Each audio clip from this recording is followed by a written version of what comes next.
Welcome to Hatman Strikes Back Daily Boxing News. All right, we got a couple of things to talk about in this stream. Shout out to everybody in the live chat as always. I always appreciate your company and a great conversation. So let's get into it. Spencer Oliver was on TalkSport, Simon Jordan podcast, as he often is. He's a regular on there, if not part of the furniture.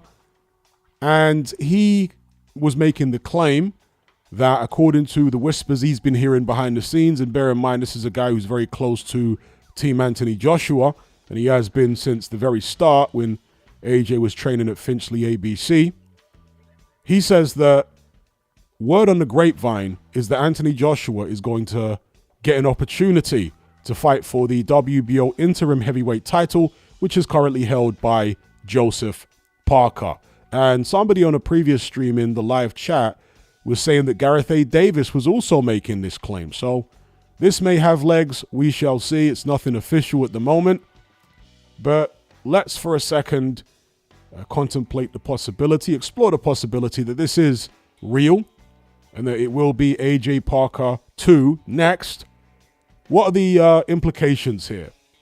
Well, first of all, as I said on the previous live stream, in my opinion, no, AJ does not deserve this opportunity coming off the back of a devastating knockout defeat. It's not as bad as if he was getting a crack at the full WBO heavyweight title. But then Spencer Oliver said that after Alexander Usyk fights Daniel Dubois, and that's still the fight they're expecting to happen next for Alexander Usyk.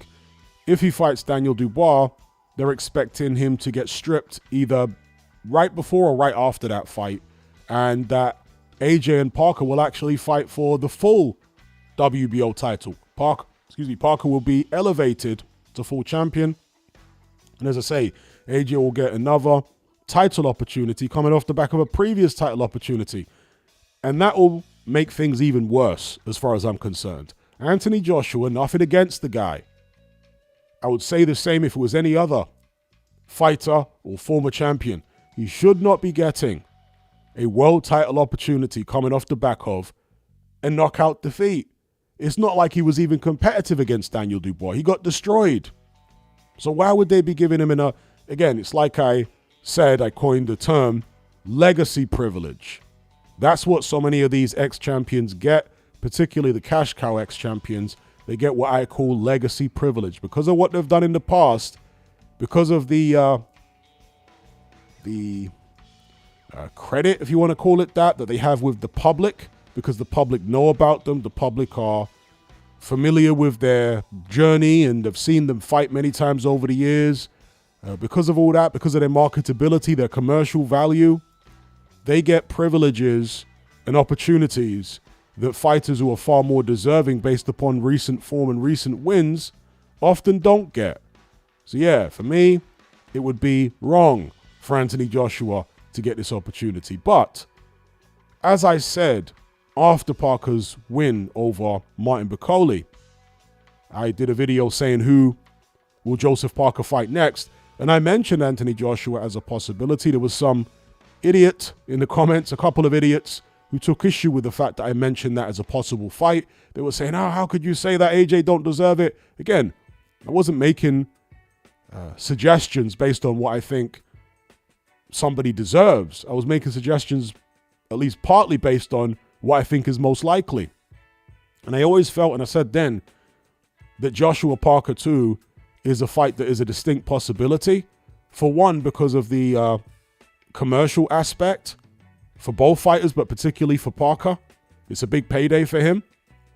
For two, because they've got history, and Joseph Parker has long said he'd like the opportunity to get revenge over Anthony Joshua. And number three, this might be the best opportunity for Parker to get revenge because he appears to have a lot more left than Anthony Joshua. He's certainly on a winning streak. Some would say the best form of his career.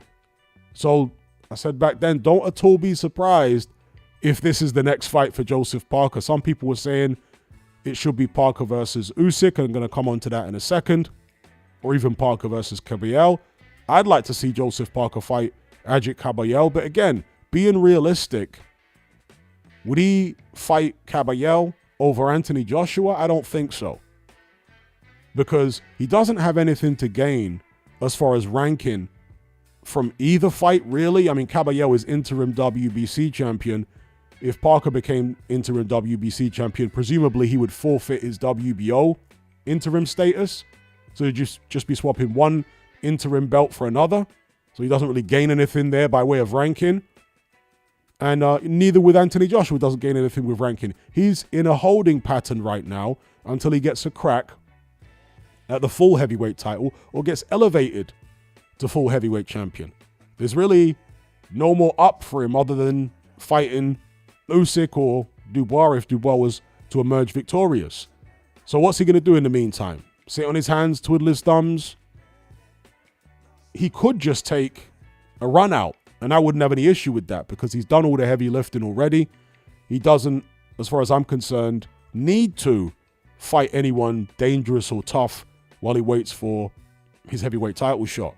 He's under no obligation as far as I say, I'm concerned.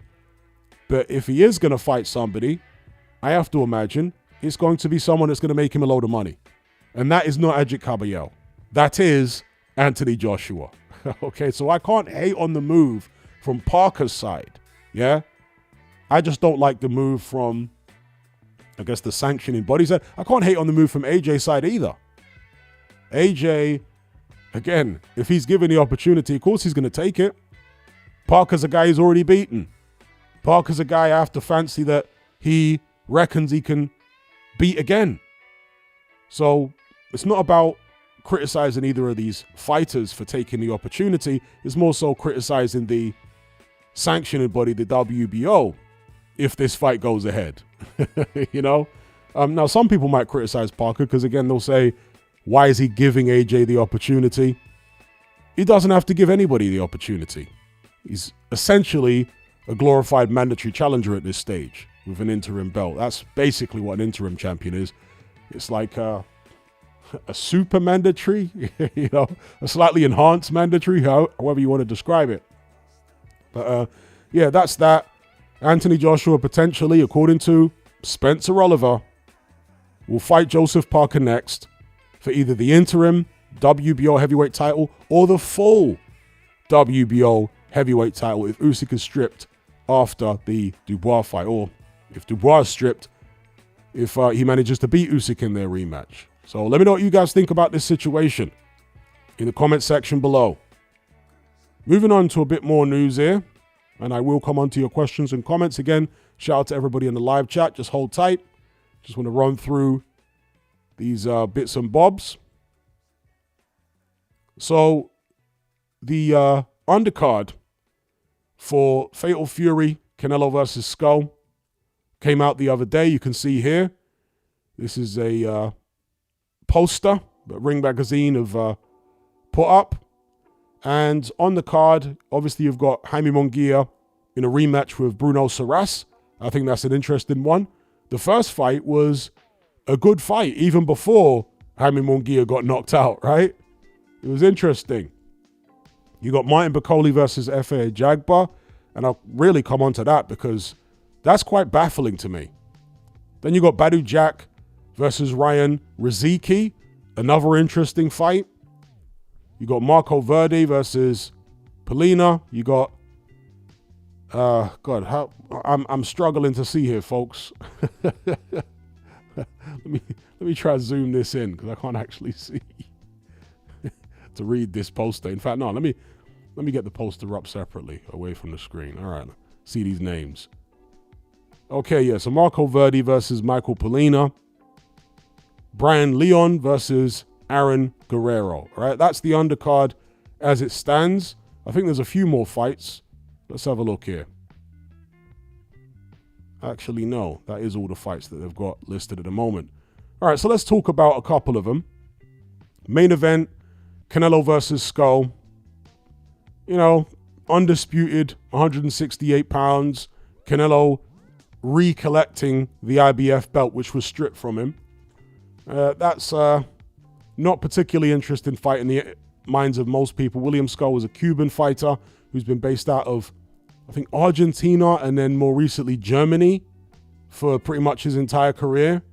A strange place for a Cuban to be based these days. I mean, if you go back 10, 15 years, yeah, there was quite a few Cubans based there. People like, was it Juan Carlos Gomez? Was that his name, a cruiserweight? But these days, yeah, not many Cubans find themselves out in that part of the world. But look, upsets happen, and that's what they're going to be looking to some extent, sell this fight on. The idea that William Skull can come in and cause an upset. He's an unheralded fighter. 1 second, let me just take a sip of my water.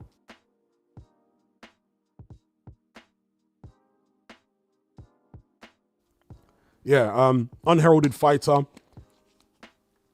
So they're going to try and sell the idea that he could score an upset. And look, it's possible. We shall see, but I'm not expecting Canelo to have too many problems with him. Munguia versus Saras. Let's see if Munguia can turn the tables on Saras and get victory. He did hurt Saras in the first fight. Saras hung tough until he found his opportunity to walk Jaime Munguia onto that right hand and knock him out. Saras not known as a puncher. So you have to ask questions about Munguia's punch resistance at this stage, because he always had a very good chin, Jaime Munguia. Always very durable. That was one of the saving graces about him, because his defense has been horrendous over the years. But his chin, and he's needed that chin, has been solid. Did Canelo crack it when he fought him? That was the first time, to my knowledge, that Jaime Munguia went down in a fight, was against Canelo Alvarez. And for some fighters, when they get dropped or get knocked out for the first time, their punch resistance is never the same again. Will we see that with Jaime Munguia? Will Saras be able to hurt him? Even if he don't beat him, will he be able to beat him again, that is? Will he be able to hurt him, drop him, etc.? So it's interesting for that reason. But for me, potentially the most interesting situation, not necessarily the most interesting fight, but the most interesting situation is Martin Bakole fighting Efe Ajagba. Now, why do I say this? Well, this fight was originally made as a final eliminator for the IBF heavyweight title. Most of you guys know that. Martin Bakole went ahead and fought Joseph Parker on like 2 days' notice, got knocked out, and he did that on the proviso that he would still get an opportunity afterwards, that he would still get this Efe Ajagba fight. Now, this fight is no longer an IBF final eliminators. Therefore, why would Efe Ajagba still take it? Now, some people are going to say for the money. Maybe the Saudis are paying him handsomely, and for that, he's willing to forego an opportunity as, in an IBF final eliminator. But surely, if you go ahead in an IBF final eliminator against someone else, you might get an easier opponent than Martin Bakole, a more winnable fight. And after that, you're going to get a shot at the heavyweight title for probably more money than you make against Bakole anyway. So why risk your position with the IBF by taking on a guy who just got knocked out in 2 rounds by Joseph Parker? It's a really strange thing for Efe Ajagba to do. But presumably, like I say, he was offered a load of money by the Saudis, and they said, look, yeah, Martin Bakole's been, or maybe he was offered this money before Bakole got in the ring against Joseph Parker. As part of the whole deal, they squared it all with Ajagba and whatnot and promised people amounts of money. But yeah, I just find it a strange move by Team Ajagba to agree to go ahead with this fight when it's no longer an IBF final eliminator. Yeah. Bakole basically lost that position when he lost to Joseph Parker. So real strange.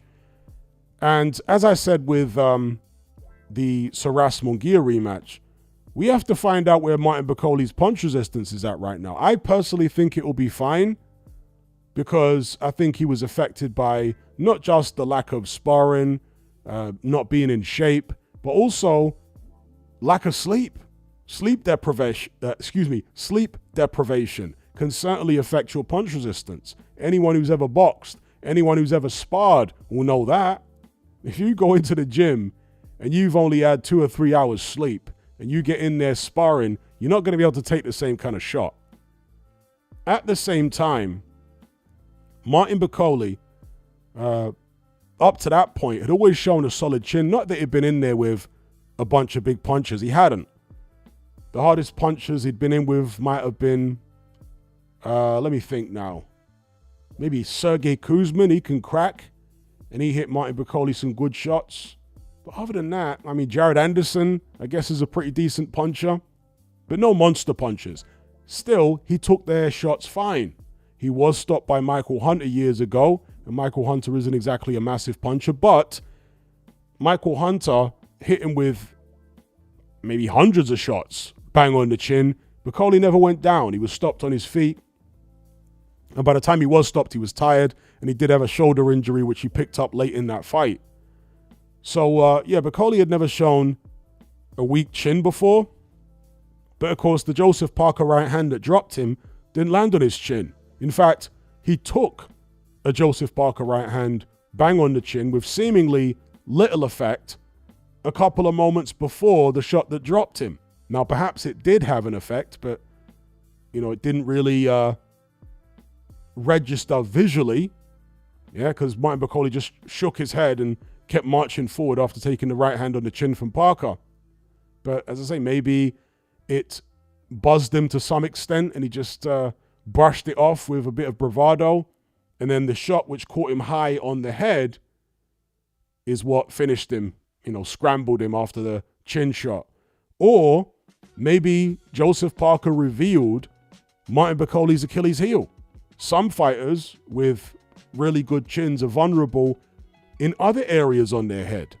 Sometimes on the temple, on the ear, some people high on the head, which is, again, kind of unusual because that is one of the hardest parts of the human body, if not the hardest part of the human body, is right there on the forehead, on the cranium, top of the cranium. So, yeah, maybe Martin Bakole is vulnerable there. And if he is, F.A. Ajagba will surely be looking to exploit that. And Ajagba, I have to imagine, will be a lot more confident now after what happened to Martin Bakole against Joseph Parker than he would have been before that fight. So, yeah, it's intriguing for those reasons to me, because I was expecting Martin Bakole to go in there and deal with Ajagba quite easily, to be honest with you. Ajagba is a big, strong guy. He hits very hard with the right hand, but he's painfully robotic. He's very basic and very, very beatable. He got beat already, of course, by Frank Sanchez. Frank Sanchez dropped him and beat him comprehensively on the cards. And yes, he's come back since then with a number of wins, but he hasn't looked altogether impressive, to be honest with you. You know, when he fought Vianello, for example, he didn't look very impressive. He beat Kosabutski by disqualification. He didn't look that impressive in that fight. So, you know, he's not a particular, even against Stefan Shaw, he didn't look particularly impressive. So yeah, he's put some wins together, but nothing that would compel me to pick him over Martin Bakole, at least not prior to the Joseph Parker debacle.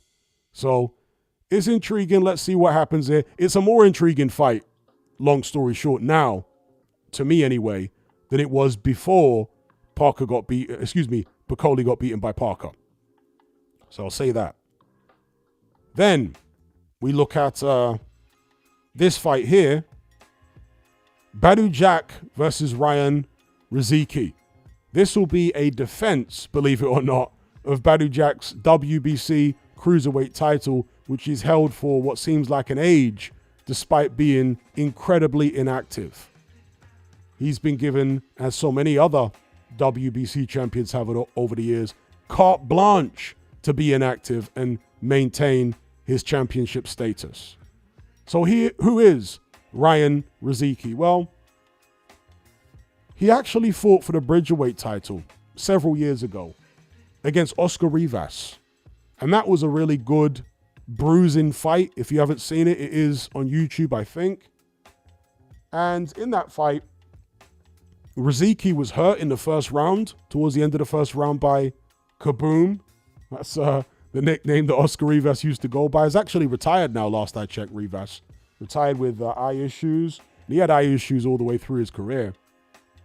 But yeah, it was a bruising encounter. Riziki came in something like 20 pounds lighter than Rivas in that fight. So there was a big size difference between them. But Riziki did well. As I say, apart from getting hurt in the early rounds, I think it was in the first round he got hurt towards the end of the first round. He came back and he put a lot of pressure on Oscar Rivas and pushed him close. Some people thought he actually deserved to get the nod, but it went against him. Now, during the fight, I remember the commentators wondering why Oscar Rivas was gassing after like 4 or 5 rounds, maybe 3-4 rounds. They were saying maybe he's tight at the weight because he's not used to making weight. Obviously, the fight was at Bridgerweight, so there is a limit. I don't know if they'd never seen Oscar Rivas fight before, but Rivas has always had poor stamina. Even at heavyweight, he had poor stamina. So, for example, when he fought Bryant Jennings, he came out, as he often does, aggressive, with a fast start, putting Bryant Jennings back on his heels, but he gassed out by the midway stage, and he allowed Bryant Jennings to come back into the fight and look like he was cruising his way to a points victory. Never mind what the judges say. I think one of the judges did have Bryant Jennings ahead going into the 12th, but I think the other 2 didn't. But never mind about that. I'm telling you, Bryant Jennings was well in the fight and looked like he was on his way to victory. But somehow, Rivas managed to find the last little bit of fuel left in his gas tank and mounted an assault in the 12th round, which resulted in Bryant Jennings being stopped. Okay, but that fight was real touch and go for Rivas because he ran out of gas. And it's not like this guy throws a ton of punches, yet he'll still run out of gas. Similar situation when he fought Dillian Whyte. Dillian Whyte doesn't have the most amazing gas tank in the world, but he's not like got terrible stamina either. You know, Dillian Whyte's got maybe like average stamina for a heavyweight. But Oscar Rivas made Dillian Whyte look like Alexander Usyk in there in terms of stamina. Seriously. Rivas again started relatively quick against Dillian Whyte, but I remember he got hurt in maybe 2, 3, or 4. Somewhere in the first third of the fight, he got hurt. And again, he ran out of gas very, very quickly against Dillian Whyte and basically threw very few punches after the first, let's say, 4 or 5 rounds. Very few punches. And allowed Dillian Whyte to just outwork him, outbox him, and take a decision. So that's always been Rivas's Achilles heel. You know, poor stamina. So in the Riziki fight, it wasn't at all surprising to me that after, again, some early success, Oscar Rivas faded, particularly with a guy like Riziki, who is a very rugged, determined, brave, tough pressure fighter. That's what he is. That's what Badou Jack is up against here. He's not going to be in there with a guy who's going to try to finesse him with skills.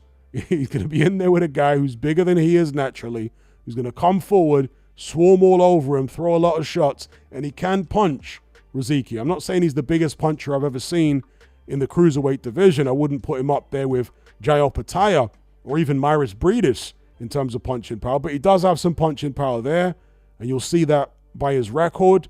Most of his wins, the vast majority of them, have come by knockout or stoppage. He's 6'2", so an inch taller than Badou Jack according to the official stats.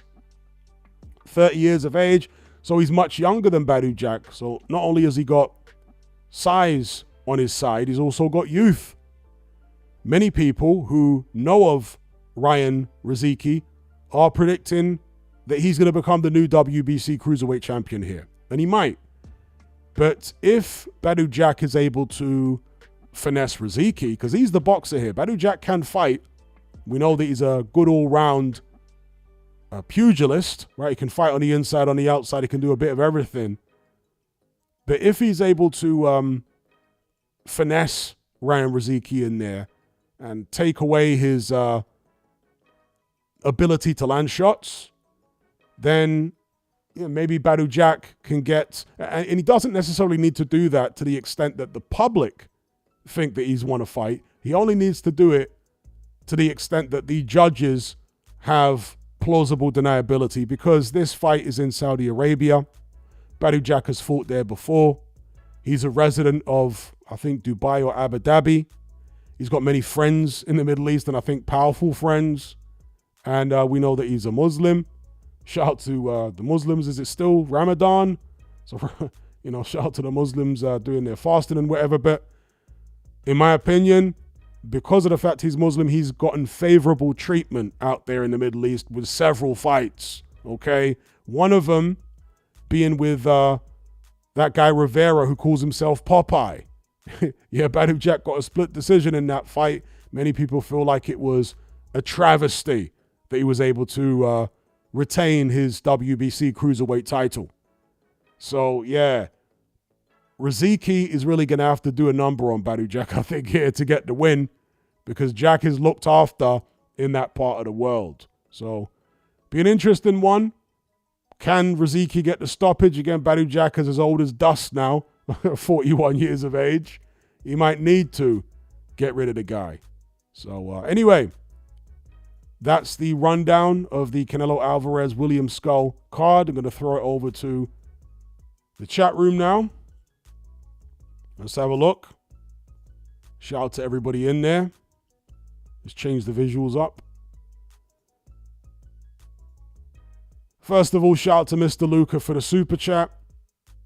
He says, Smith and Oliver giving AJ a two-hander. Then we got Ben with a super chat. He says, how good would Felix Savon have been as a pro? He knocked out David Tua in the first round. I personally think he would have been an all-time great. Yeah, he did knock out David Tua in the first round, but there's a couple of things you have to know about that. Firstly, David Tua, I think, was 17 or 18 years old when he fought Felix Savon. He was not the David Tua that we would come to know later on in his career. Taking nothing away from Savon, but just giving you some context. David Tua was not yet a fully grown man at that stage, and Savon was. He was a great puncher, Felix Savon, and a great fighter. But also bear in mind that that fight was at heavyweight in the amateurs, which is the equivalent of cruiserweight in the pros. Felix Savon was not a super heavyweight, at least not for most of his career. Okay, so he was a small guy in terms of body mass. Now, some people will say Deontay Wilder was a small guy. He fought at heavyweight rather than super heavyweight in the amateurs too. And that's certainly a good point. But you do have to factor that in. If Felix Savon had turned pro, that he would have been undersized for a modern-day heavyweight. And Felix Savon's prime was, of course, in the 90s. So in the pro game, you had the likes of Lennox Lewis, Riddick Bowe, etc., who were ruling the roost for a time in that weight class. But yeah, he certainly would have been a factor. He certainly would have been a force. Also, sometimes these fighters who have been fighting for 3 rounds for so long, as Felix Savon did, you wonder how well they adjust over the 12-round distance. Some fighters adjust very well. Other fighters don't adjust so well. Their game is really centered around winning over 3 rounds rather than winning over 12. Sometimes fighters who stay amateur for too long run out of ideas in a 12-round fight. Now, that may not have been the case for Felix Savon because he was a puncher. And the idea that a puncher has in his head is, I'm going to knock you out. Yes, I can outbox you, but ultimately it's about detonating the big shot on your chin and taking you out of there. I don't necessarily have to come up with new ideas because the power is going to scupper your ideas. That principle. Anyway, shout out to Ben for the super chat. I'm going to pop out the chat box here. Shout out to everybody locked in. Going to try and get to a lot of the comments, if not all of them. Salute to G-Man. Salute to Alex. He says, Joshua deserves a shot. Daniel DeBum should have been stripped and Parker given the title to fight undisputed against Usyk. Yeah, I completely disagree with that because Daniel Dubois was giving Parker a shot voluntarily. Yeah, it's not like Parker was mandatory for Dubois or anything like that. Dubois chose Parker. So if you've chosen to fight somebody and then you pull out for whatever reason, why should you be stripped? Do you know what I mean? So, yeah, I personally disagree with that. And that's why I also disagree with the notion that Dubois has ducked Joseph Parker. Why would you duck somebody who you chose to fight? Yeah, you chose to fight him. You picked him out of all the opponents you could have picked. You picked him. You signed the contract. Why would you then duck him? Again, to me, it doesn't quite make sense, but that's just my take. Big up Kigana. Big up the Celtic Magician. He says, AJ does not deserve this at all. Plus, if somehow he won, it helps Fury do the same. Indeed. Shout out to Isaac. He said, AJ is a big name, so unfortunately he will get it due to boxing business. Yeah, I suspect so. Cookie says Parker deserves better. I don't know about him deserving better, because I think he wants the AJ fight. I don't think Parker feels like he's being hard done by if he fights AJ next. I think he'll be quite happy about the opportunity at getting revenge and also a big payday. Wart says they get cash cow privilege. Yep, what I call legacy privilege.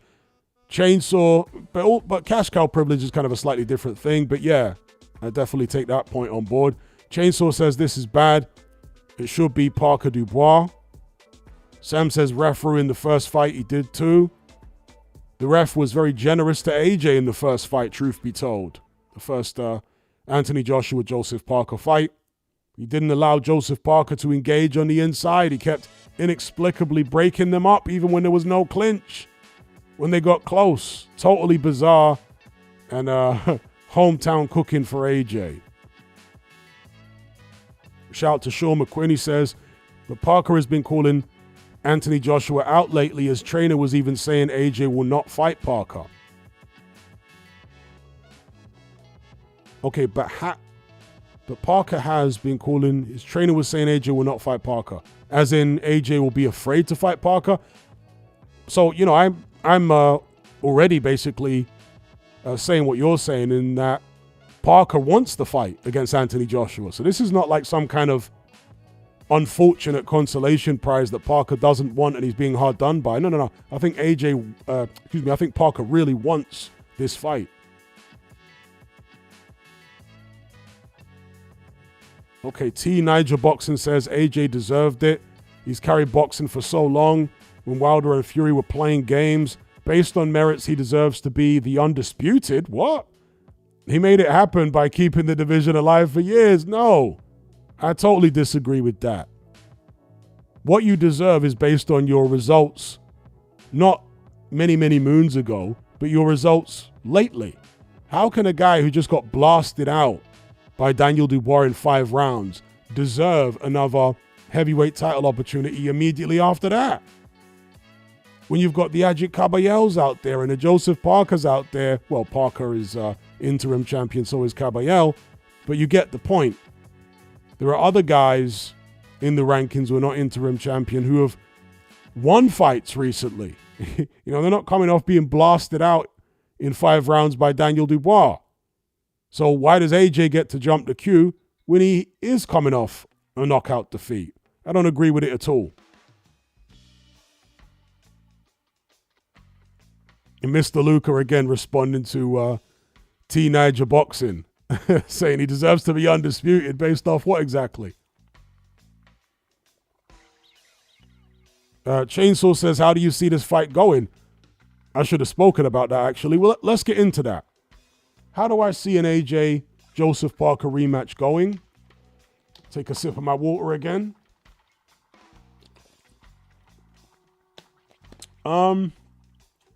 I do think it will be very different to the first fight. I don't think AJ will get the privilege of having a referee that doesn't allow Joseph Parker to open up close. But at the same time, AJ has done 12 rounds with Parker. Parker might be a different animal today, but he's not a completely different animal. He's different in certain ways.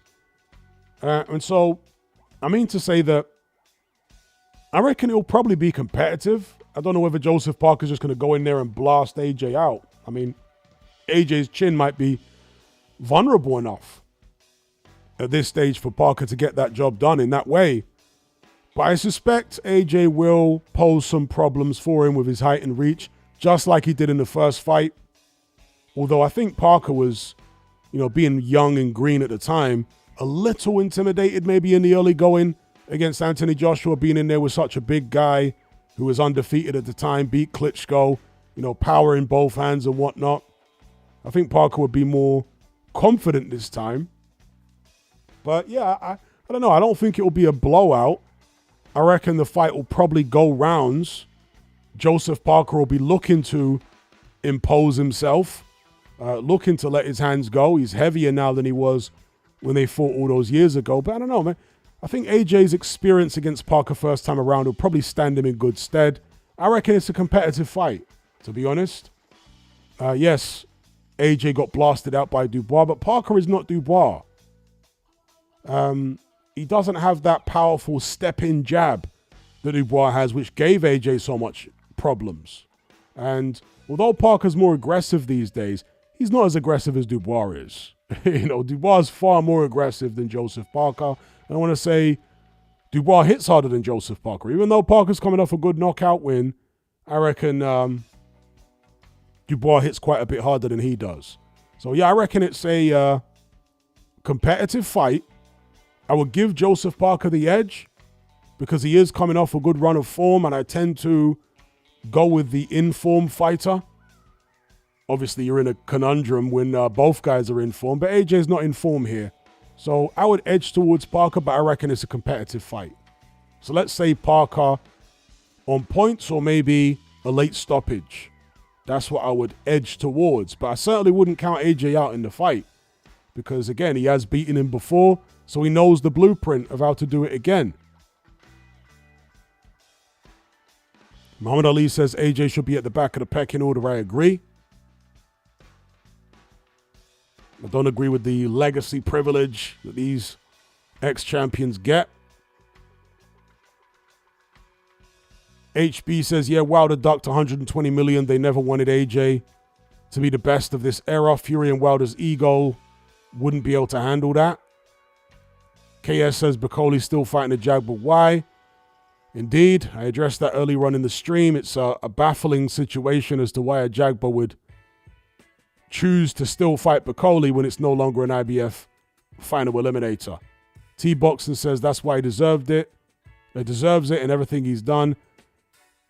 Alex A. Fella, Parker is on fire, not exactly a washed opponent to KO you.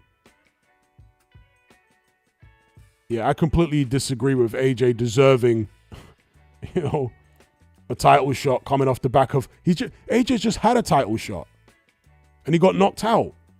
Why, after getting knocked out in a one-sided fight, would he deserve another title shot immediately? I totally disagree with it. Alex Fella says, Parker should really get a shot at Usyk first, as he has earned it. Could be a big risk if he fights Femi. Feels like Joe Joyce's situation, fighting Zhang for no reason when he can just wait. Yeah, he can just wait. He can just wait. And that is a good point. I wouldn't have any issue with Parker if he just waits. And perhaps he will. This fight hasn't been signed. It's just word on the grapevine from Spencer Oliver and apparently the GAD. This fight is looking to be made. And as far as Parker getting a shot at Usyk, well, he's in line to fight Usyk now. It's been called. They've got 30 days to negotiate. Less than that now. Team Parker and Team Usyk. So let's see what happens with that.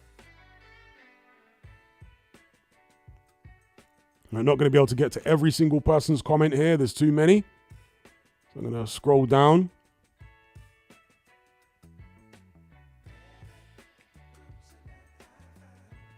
Isaac says, I wonder why Dubois hasn't said anything since. He was active on social media after the AJ win. It's a legitimate question. But then again, he's not really the most sociable guy. He's very socially awkward. So we can't necessarily expect him to behave the way, another fighter would in the same situation. Like Dillian Whyte, for example. Dillian Whyte is a very confident person. And so when he had the injury, the badly cut finger, he was straight away on Talk Sport, showing the injury, showing the receipts, and so on.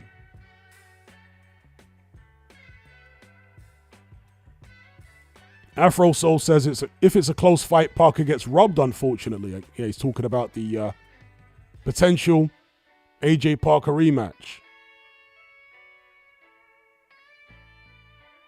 Osaka Castle says Parker will want to avenge that loss against AJ. Yup, he said it. He said he wants to avenge the loss. And I'm sure the payday that would come with it as well.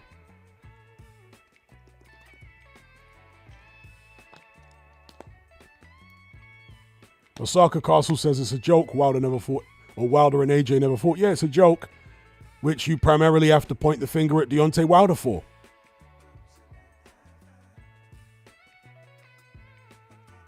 Stats Killer says Felix was very good, but he was more interested in, oh dear, okay.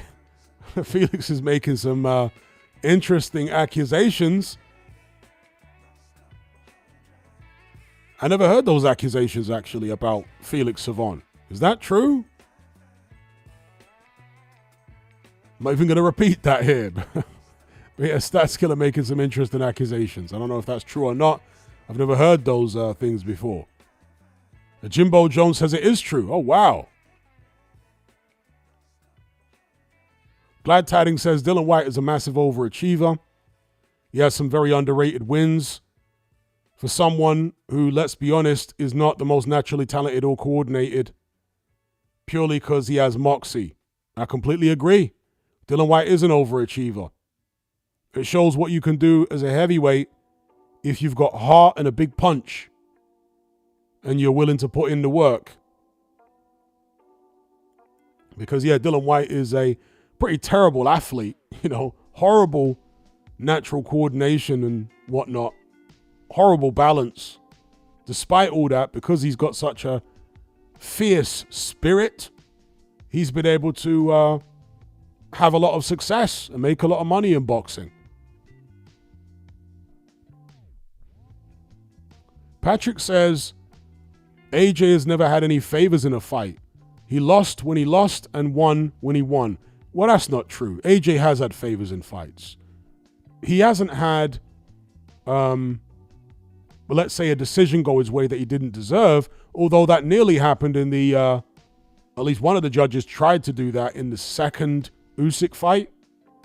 And AJ inexplicably was ahead on the cards in the Klitschko fight. That's ridiculous, folks. There is no way that AJ should have been ahead on the cards against Klitschko. Totally ridiculous. Some people would also say against Carlos Takam, that the stoppage was maybe premature in AJ's favor. Not that AJ was losing that fight, but, some people made that criticism. And certainly against Joseph Parker, AJ got favoritism from the ref, who shut Parker down whenever he got close enough to let his hands go.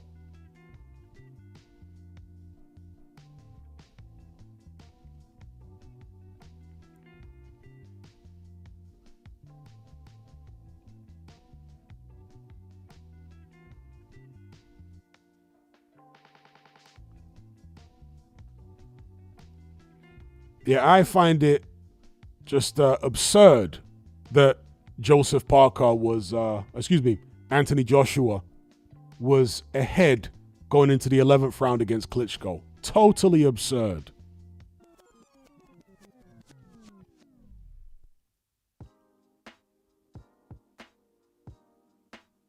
Mr. Classic Metal says, it's being claimed that Savon had always been protected by the regime with the aim of not damaging the public image of one of its most renowned athletes. I mean, I could see that, right? But I'd never heard the accusations before. But I could see, something like that taking place there.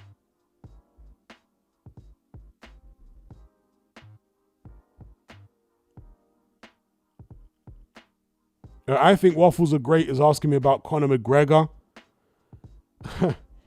Conor McGregor is not somebody I take seriously. He talks a lot of rubbish. He's a weird individual. So, yeah, he was up there with Donald Trump and basically hoping for Trump to save Ireland. But I don't take Donald Trump particularly seriously as well in the sense of being sincere or being some kind of savior. Politics is full of liars, actors, people with hidden agendas who are ultimately controlled by puppet masters behind the scenes. In Trump's case, maybe that's in the Knesset. So, yeah, that's what I'll say about Conor McGregor. I don't particularly take him seriously. You know, there are things that Donald Trump says that I like. There are things that he's done that I like. But there are also many things that he says that I don't like and things that he's doing right now that are very, very sinister indeed, which a lot of people don't seem to be paying attention to. They're burying their heads in the sand.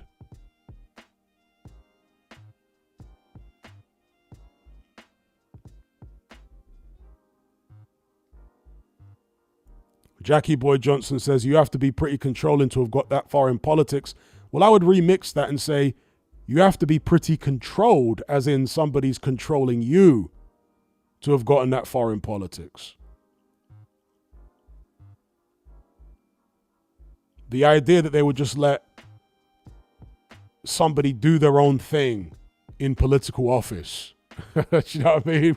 With no handlers. And I mean, I find that idea laughable. Callum trolling here. He says, Tony Blair has never told a lie. He was an honest politician.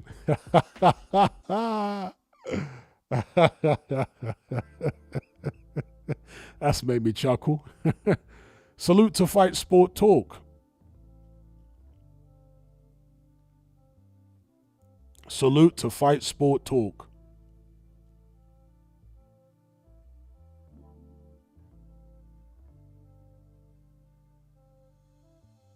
The KS says, if I was Irish, I'd be upset. Went to Dublin last year. In some parts, you would think you're in Lagos. Can understand the frustration of the natives. Yeah, I can understand the frustration of the natives. But if we're dealing with the United States, who are the natives? Donald Trump is not a native of the United States. Do you know what I mean? In fact, many of the people who actually have a much better claim to being natives are the ones who Donald Trump doesn't want to allow into the country.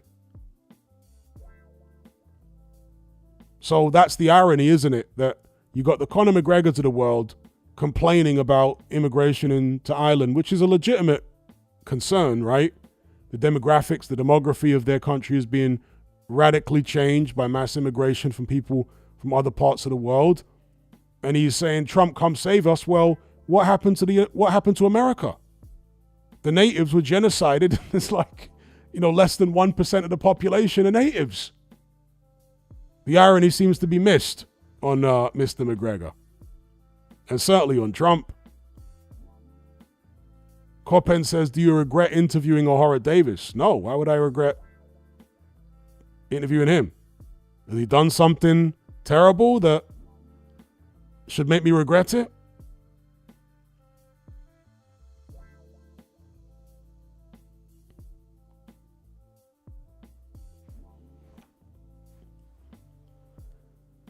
Yeah, I don't want to focus too much on politics. Somebody says the irony of Irish mass immigration after the potato famine. Indeed. I mean, America, the United States, is a land of immigrants. That's what it is. Ayat says let's just call it, issue with McGregor has been removed. Yep, indeed. I think Waffles are Great says, well, the Irish at least contributed. Well, are you saying that the other immigrants are not contributing? The Irish were criminals in the United States for a long time. The waves of Irish immigrants, they formed the Irish mob, who were involved in organized crime and all sorts of crime in places like Chicago, Boston, New York for a long, long time. That went on for decades, Irish criminality in America, when they were all, new immigrants to the United States. As it was with the Italians, right? When the Italians, mass waves of them ended up in the United States, well, there was the Italian-American mob, which damn near took over the whole country at one point. Yeah, it damn near took over the whole country, Italian immigrants with their crime. But nobody wants to talk about that. That's long forgotten, isn't it?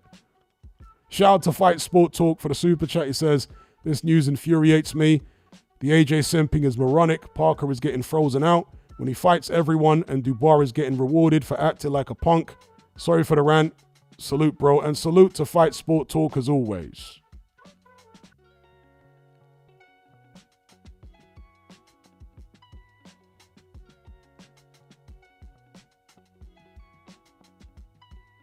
Coppen says, do you see yourself interviewing more fighters in future? It's not something I'm really focused on.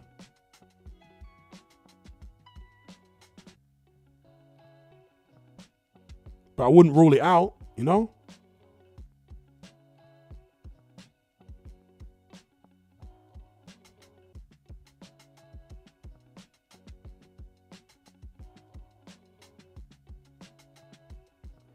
The Celtic Magician says, that's hardly Ireland's fault. We weren't colonizers. We were being colonized.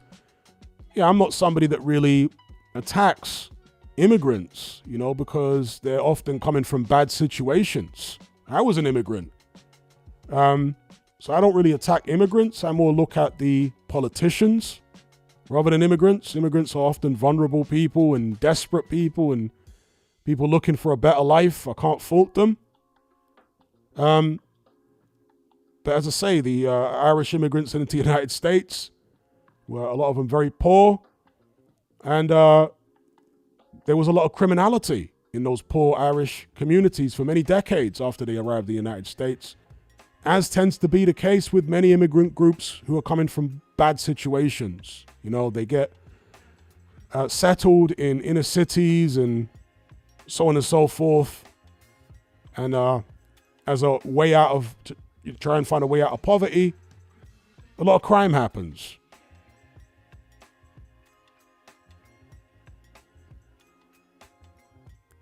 Okay, somebody says, Hatman, when did you interview O'Hara Davis? Many, many years ago.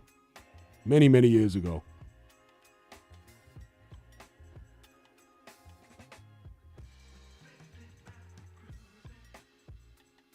Alex says, if the pullout was genuine, there would have been some proof. I guess he's talking about Dubois pulling out.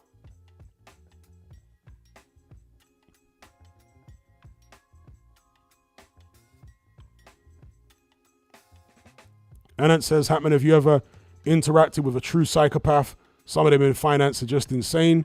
Yes, I have, at least by my reckoning. I grew up with someone who I am 100% convinced is or was, well, I don't know where he is now or what he's doing or if he's even still alive. I assume he is. But I grew up with someone who I was completely convinced was a psychopath. Completely convinced. And I say that because, again, I grew up with a guy and observed his behavior over many years and interacted with him for many years. Since he was a kid. I was a couple years older than him and I used to box with his brother. And so, yeah, I knew him very, very well, and he was a psychopath.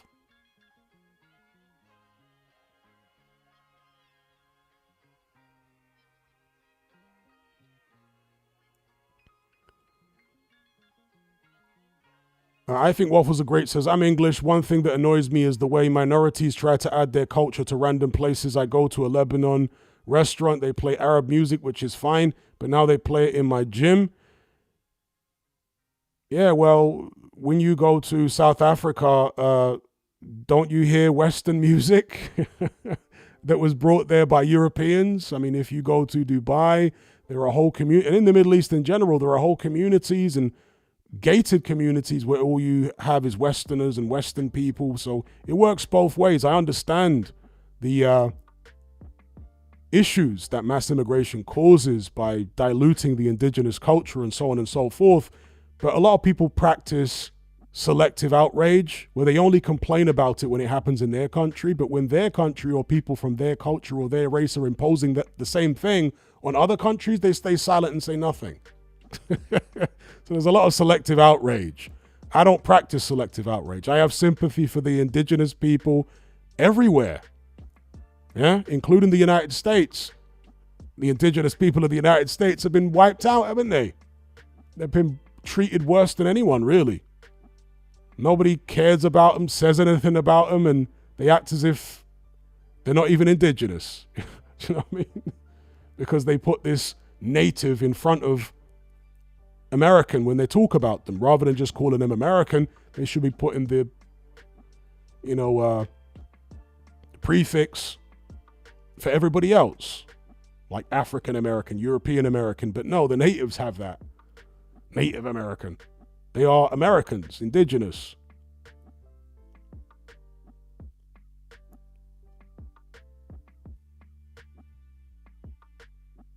KS says, going on like Parker is a prime Iron Mike.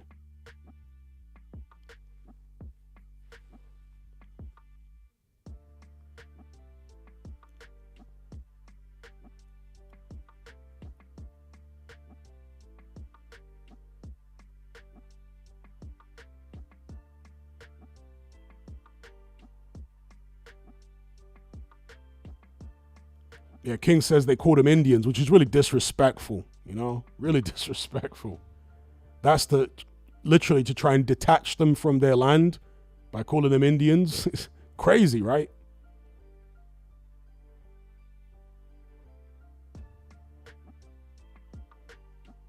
Dark Reality says Parker is a prize fighter. AJ offers a very big prize for anyone. Parker deserves a nice payday. Again, I can't begrudge Parker fighting Anthony Joshua. Yeah? He's under no obligation, as far as I'm concerned, to keep taking tough fights before he gets his title shot. He's earned his position.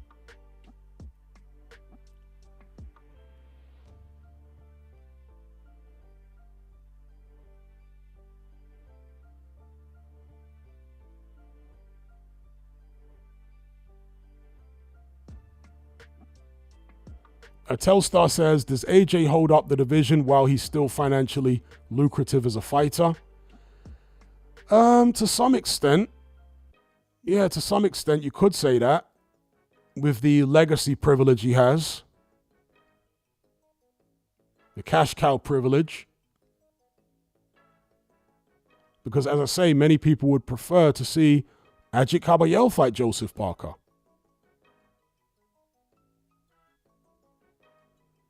I think Waffles are great, says Hatman. Why all of a sudden has Adam Smith become so popular? I remember he was not like that at all a few years ago. Is he so popular? I mean, now he works for TalkSport, right? Yeah, I think he works for TalkSport. TalkSport do, obviously, radio shows every day, unlike Sky. So when Adam Smith was with Sky, his public appearances, his opportunity to talk on a public platform were limited compared to now he's with TalkSport. Now he just gets to talk more because they're broadcasting every day. And they're always having him on there.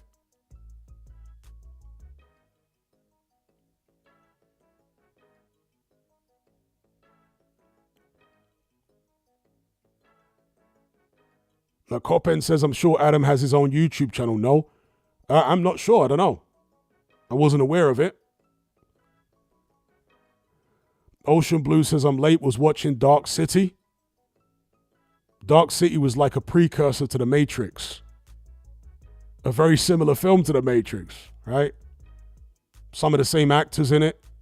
And the art style is somewhat similar. Was also filmed in Australia, I believe. Shout out to Realities Awakened Now. Big up, big up.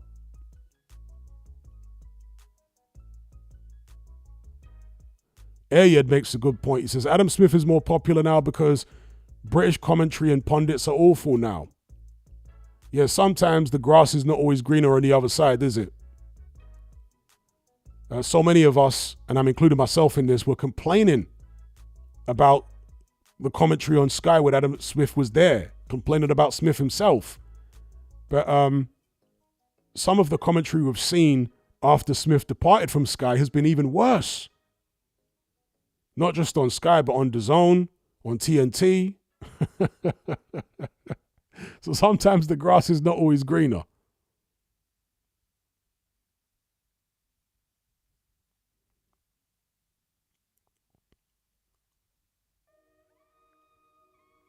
Okay, this guy says, Myris Breedis has a YouTube channel where he breaks down fights really well and only has 400 subs.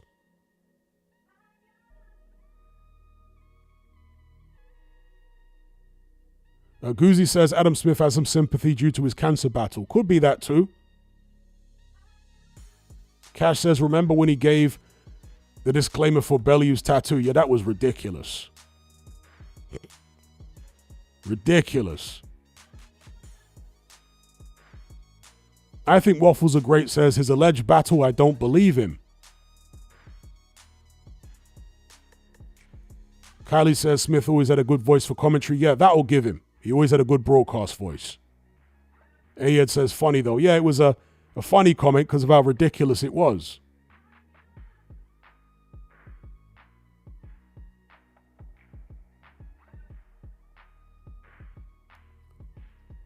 The Truth Channel says, any here? I guess you meant to say, has anyone heard?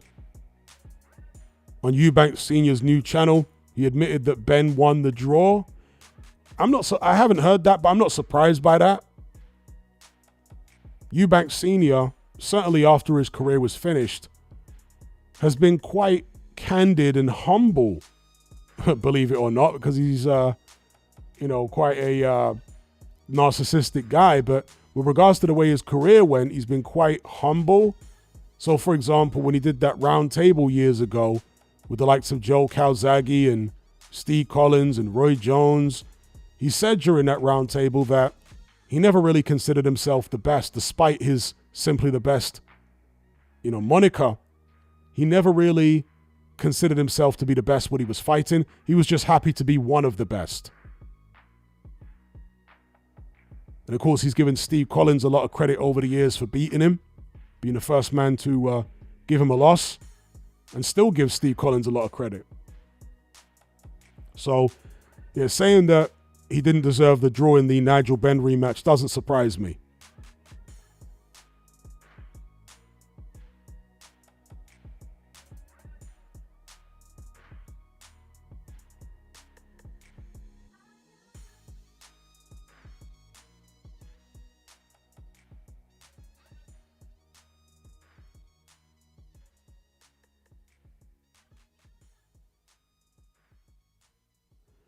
I think Waffles Are Great says, Hatman, I listened to your last live and you talked about the pyramid.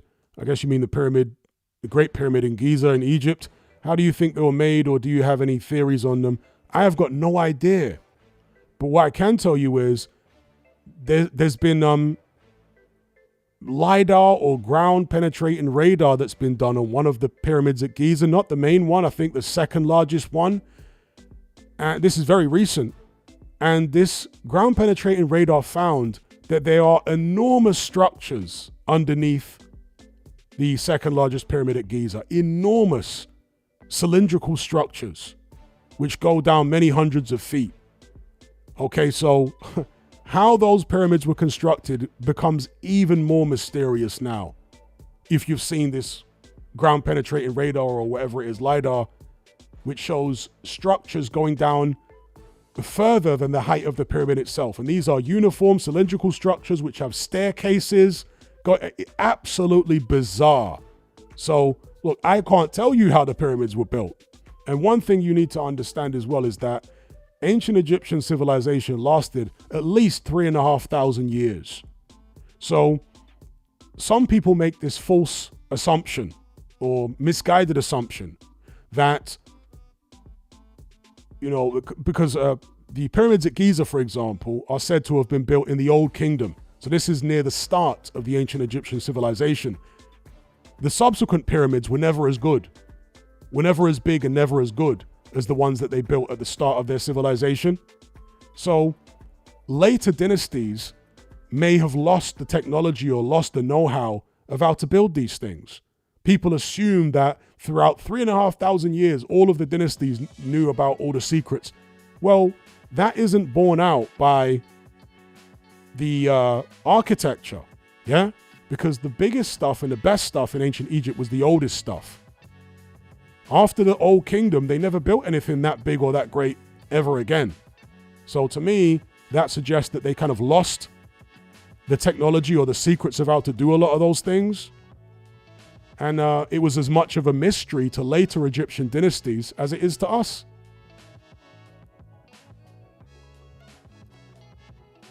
Shout out to D-Man for the super chat. He says, AJ should not take the Parker fight.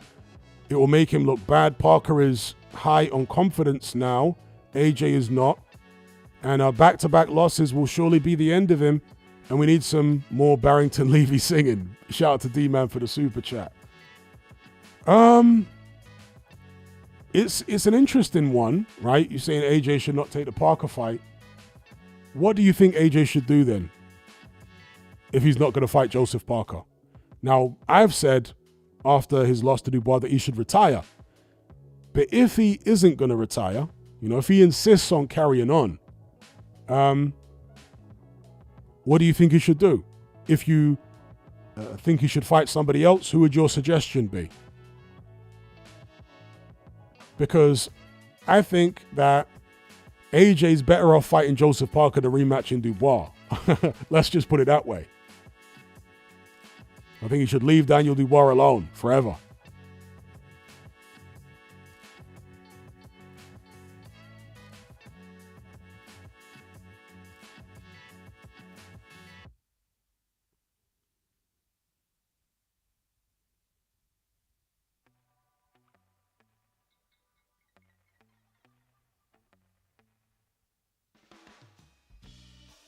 Shout out to Danny for the super chat. He says, thoughts on an AI future?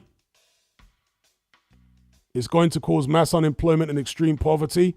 UBI will be implemented and there goes your liberties. There are certainly technocrats that would like that.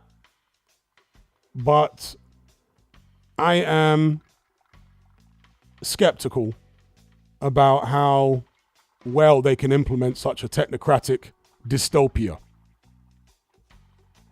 Kylie says, what do you think about Graham Hancock's theory that the Sphinx could be 10,000 years old? I think it's an interesting theory. There may be some validity to it. This is based upon the views of a geologist called Dr. Robert Schoch, because he analyzed the Sphinx and also the Sphinx enclosure, and he came to the conclusion that the weathering on the Sphinx and on the enclosure was not caused by sand, but was in fact caused by thousands of years of rainfall. And there hasn't been enough rainfall in the Giza Plateau to account for that level of weathering in the past, I think, 7,000 or 8,000 years. You'd have to go back to 10,000 years to find enough rainfall on the Giza Plateau for that level of weathering. So that's what Graham Hancock's theory is primarily based on, is the views of Dr. Robert Schoch, who I think is a professor in Boston University, a geologist. So who knows? As somebody else said in the live chat, I wish I had a time machine, to go back and find out what really happened in the ancient past. Wish I had a time machine. But yeah, to Danny's point about the dystopian future that many technocrats would like, as I say, I don't think they'll be able to implement it to the extent that they may want. At least not in every country around the world. I'm sure there'll always be countries where it isn't so technocratic.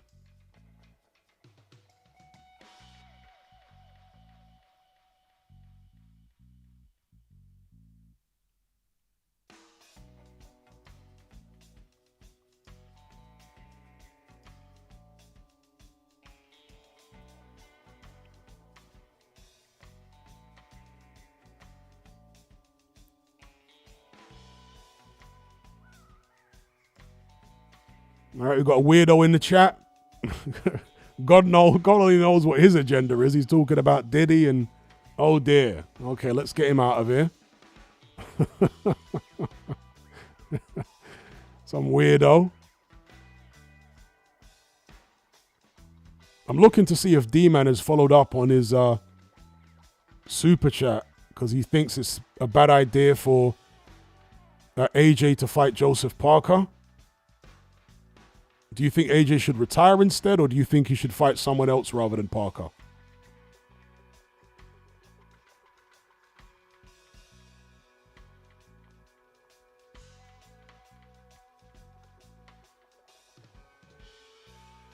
Yeah, that's one thing that I will say is a major concern.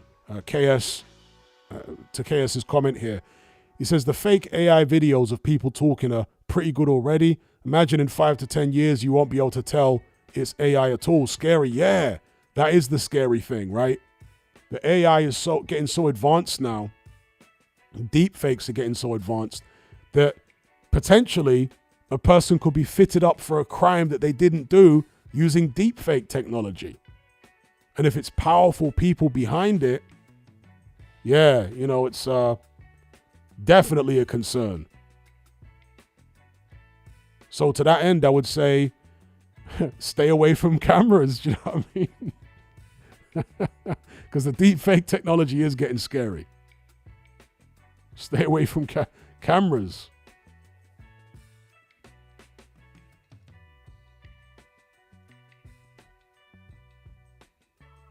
Rick says, Kell Brooks, Bridges baby confirmed. Yeah, I saw that like last week or something.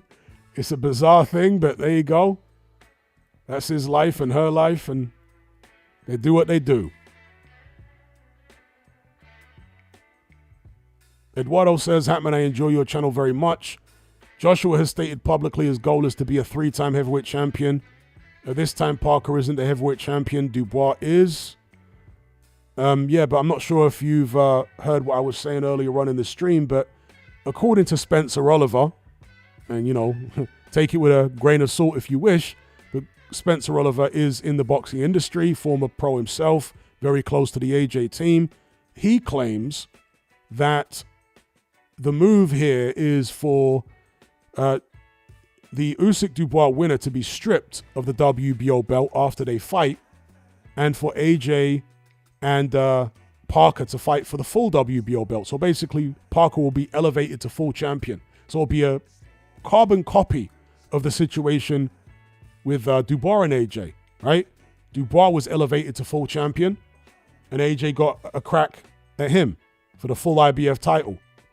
And Spencer Oliver says that is what's going to happen with Joseph Parker as well, who get elevated to full champion, and AJ is going to be the one to get a crack at him. So AJ will get the opportunity in that scenario to become 3-time heavyweight champion.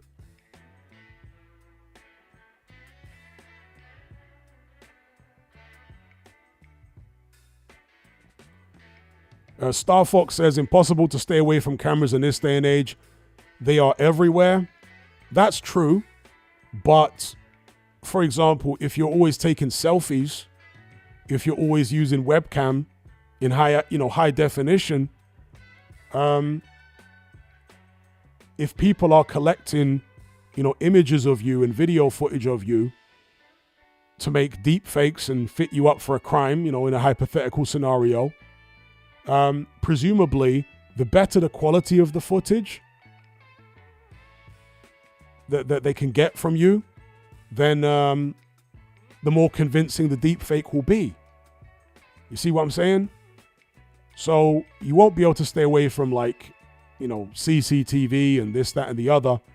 But that footage won't be as good as the footage that they're going to get off your phone or the footage they're going to get from your laptop webcam or the footage or the images of you that they're going to get from social media in HD when you're taking pictures. Do you see what I'm saying? So you're not going to be able to stay away from cameras completely. I agree with that.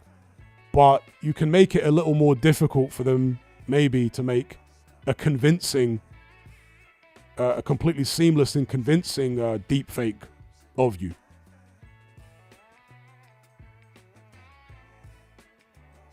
You know, the best deep fakes that we've seen are of famous people because there is no shortage of footage and pictures of famous people. High definition, right?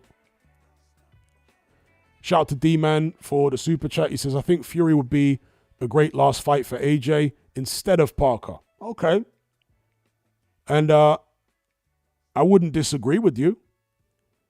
But again, if AJ's getting the opportunity to fight for the heavyweight title against Parker, a guy he's already beat, and a guy who, despite being a couple of years younger, is a contemporary of his. Personally, I don't hate the fight for AJ. I still think AJ should retire. I think he's finished. But if he insists on continuing, certainly a Tyson Fury fight would make sense. A Deontay Wilder fight, even a Dylan White fight. Parker is maybe fresher than those guys, so I see your concerns 100%. But again, they've got history, and AJ did beat him in the past, so I don't know. I think it might be a risk worth taking if he insists on continuing, personally. But shout out to D-Man for the super chat.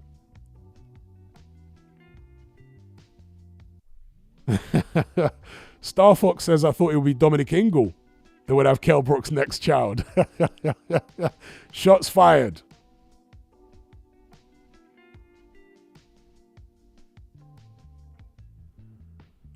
D-Man says, also regarding AI, I think some of these companies only have money in their eyes, but it will backfire since AI is most likely to be available to everyone.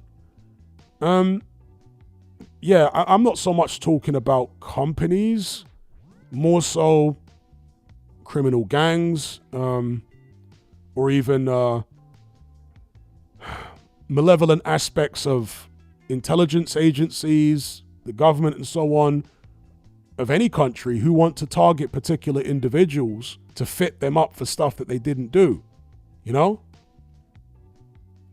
I mean, imagine the blackmail implications. Imagine if like a really powerful, let's say drug cartel, got hold of images and footage of you, and they came up with some deep fake AI of you doing something, you know, really horrible and heinous, and then tried to extort you, do you know what I mean, out of money with the threat of going, you know, to the authorities or whatever with this footage, etc.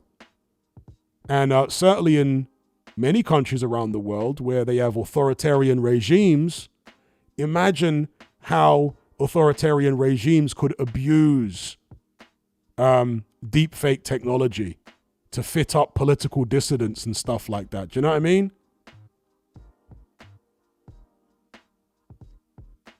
The implications for using deepfake are really, you know, concerning and very sinister. You can literally, you know, have footage of someone doing something that they did not do that can look very convincing.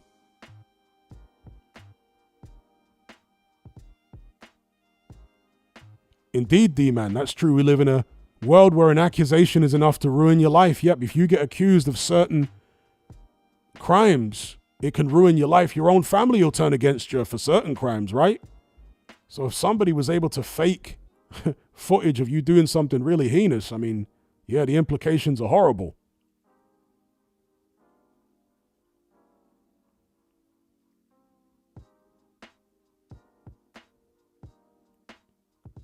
Ayed says, Watch Dogs is an interesting game about technology taking over. Yeah, I remember Watch Dogs. And there's a Watch Dogs 2 as well, right? Striker says, Hatman, have you seen Wag the Dog, the 90s film starring Dustin Hoffman and Robert De Niro? You'd find the subject matter amusing and appropriate. Yes, I have. That's a classic. Wag the Dog.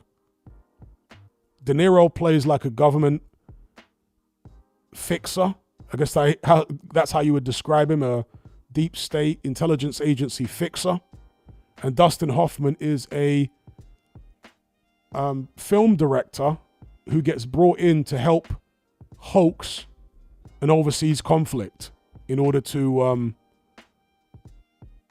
distract from a political scandal, the domestic political scandal that the president's involved in. So yeah, it's a good film from back in the days.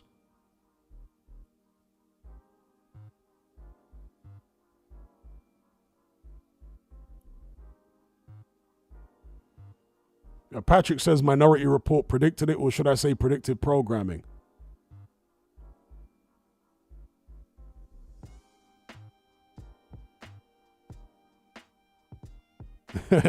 Telstar says, imagine a deepfake Al Heyman interview. See, Al Heyman knows. He stays away from them cameras. He's not letting anyone deepfake him. They don't have any footage on Heyman. So the deepfake of him wouldn't be that convincing, would it? At least not based upon public footage that's out there. Maybe they've got footage from his, they could access footage from his private devices.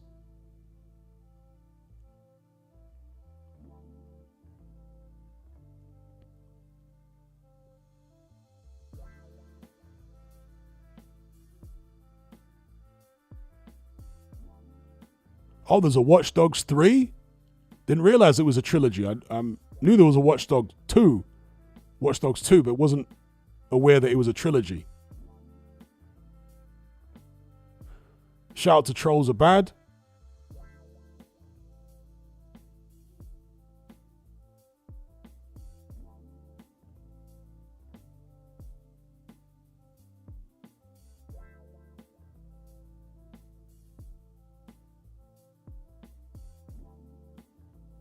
Dark Reality keeps saying silly nonsense. I'm not sure who he's directing that comment towards. I assume he's debating with someone in the comments there.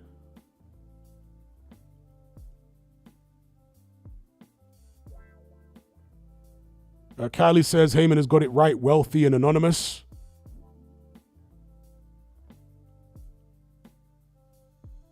Patrick talking about Minority Report. Yeah, Minority Report, seen that. Very good film. It's about pre-crime using precognitive individuals, psychic individuals, to stop crime before it happens. So it's a very interesting concept.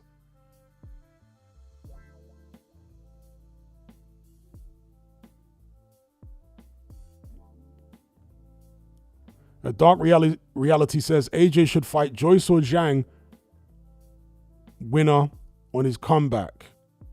Do you mean Joyce or Hergovich?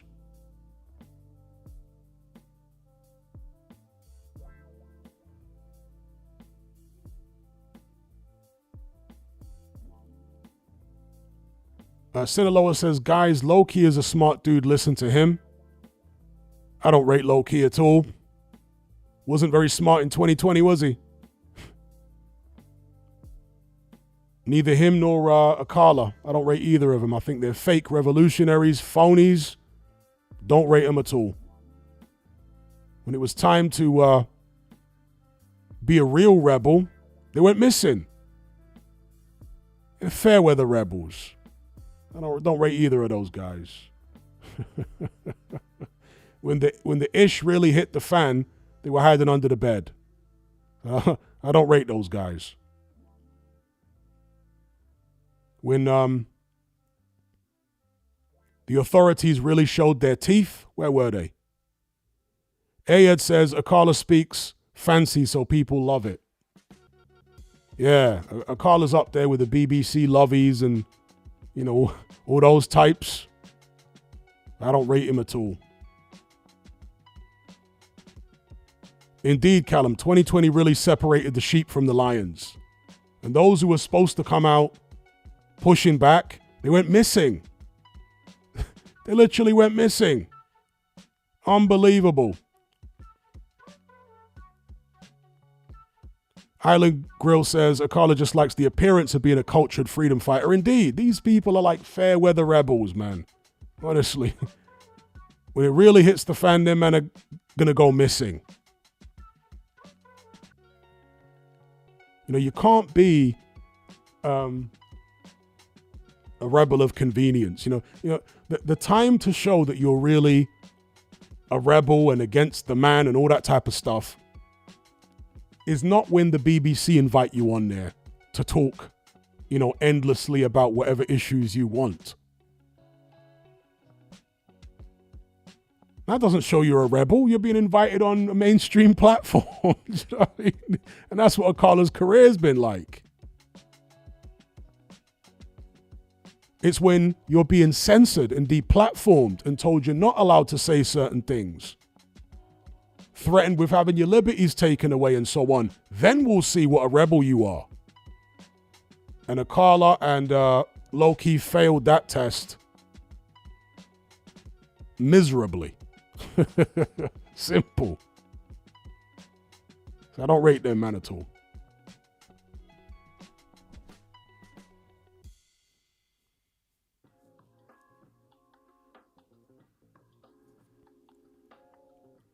You know, it was so shocking that during that whole debacle, you had the likes of K Coke, who is a gangster rapper. He came out and spoke about what was going on and spoke up against the madness. And that's not even his job, right? You don't even look to a guy who, you know, raps about street stuff and ignorance.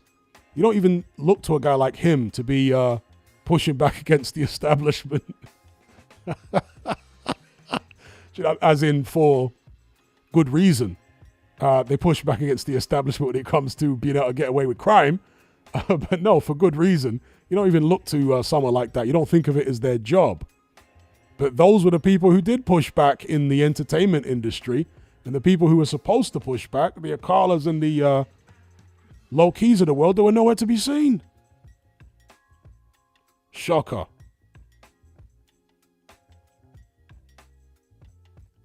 Osaka Castle, exactly. It's a big club and you ain't in it. Dark Reality says, zombie apocalypse. You have 5 minutes to run. What 2 items do you take from your house? Some weapons.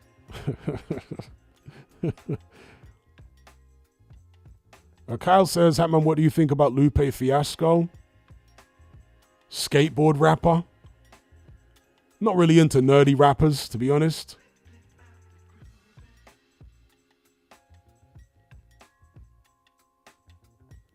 I mean, somebody, Akala's music is trash too. That's 100% correct.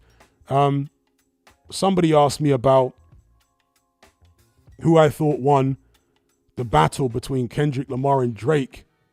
And I said I really wasn't interested in that battle. And I was thinking about it today, actually. This might offend some younger people, but to me, that was maybe the corniest battle in hip-hop history. Akala versus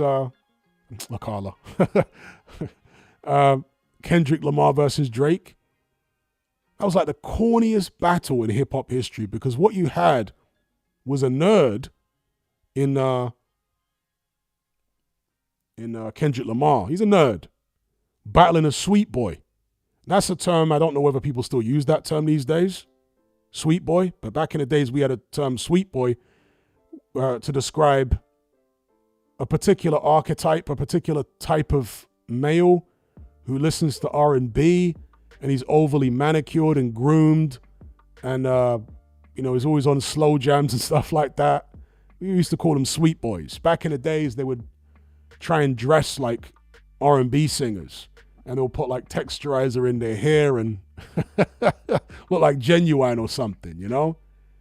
So yeah, Drake is a sweet boy, and Kendrick Lamar is a nerd, and those two guys had a battle. It was corny. It was corny. Yeah? I mean, you think about They Not Like Us, right? They not like you. They not like... I mean, just... Kendrick's voice is so annoying. It's so annoying, man.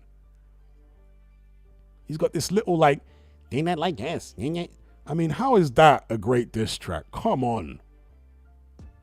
When I talk about great diss tracks, you have to go back to, Beanie Siegel going at Jadakiss. That was a crazy diss track. Hard bars. That's rap beef. Not no, I mean, come on, man. Seriously. That was like the corniest rap beef ever. I didn't rate it. And Drake, I mean, his tunes were like AI tunes, weren't they? His diss tracks. I mean, the whole thing was just, yeah. Oh, how hip hop has fallen. Do you know what I mean? Oh, how hip hop has fallen. If that was seen as a great battle for the modern generation. Dear, oh dear. Shout out to Danny for the super chat. He says, as the Joker said, when the chips are down, these civilized people, they'll eat each other. Yeah, that's what I learned in 2020. When people were clawing each other's eyes out for toilet roll. I was like, ain't that something? I remember going to the supermarket in 2020 when all these idiots were panicking. And I saw people with shopping trolleys where it was piled high with toilet roll. I was like, God damn it all. Human beings are even worse than I thought they were. Dear, oh dear. Exactly like the Joker said, when the chips are down, these civilized people, they'll eat each other. There is a veil of civility. And it is just a veil. It's an illusion. Very, right behind that veil, right underneath the surface is always savagery. People don't realize how fragile civilization really is. I mean, I got a glimpse of that a little bit. Obviously, 2020 was a much bigger example, but there was a slight glimpse of it back in the early 2000s during the fuel crisis, which only lasted a couple of weeks. Shout out to Triple R for the super chat. He says, have you heard of the curse of Timur, a powerful Mongol warlord whose tomb was dug up by the Soviets? Days later, the Nazis invaded. The tomb had a warning on it. When he was put back to rest, they won. I haven't heard of that, but that's something that would definitely interest me. So I'll look into that for sure. I like, stuff like that. That's interesting. Definitely look into it. That soldier says they are both dead. I agree. I thought it was a corny battle. The nerd versus the sweet boy. I didn't hear any tunes that came out of that battle that impressed me. They were all dead. Dirt says, in my ends, we still use sweet boys. Yeah, see, I'm so old, I'm not sure what slang they still use nowadays. Reality is Awakened now says, Hatman, I agree, nerd versus sweet boy is spot on. Sadly, Not Like Us will be seen as the top diss, while classics like Nas's Ether won't get the same attention. Yeah, I thought Not Like Us was horrible, to be honest. It sounds annoying to me. Tom S says, Checkmate was hard. Yeah, that was definitely hard. A shout out to Ben for the super chat. He says, Jadakiss 50 Cent diss. Yeah. We gonna handle this like grown men. You won't win. You don't even feel comfortable in your own skin. That one. Don't try to pull rank on Kiss, because the ninjas I'ma send to do it ain't gonna miss. Be laid up stiff. I spit straight up piff. I did real songs with Big. No made up. Yeah. You know the one. Checkmate. That's a diss track. That is a diss track. Jada going at 50. Beanie Siegel going at Jada. For me, that's one of the most underrated and best diss tracks of all time, was when Beanie Siegel went at Jada. That was crazy. I'm telling you, when Beanie Siegel went at Jada, there were too many bars in there. Too many bars. Crazy bars.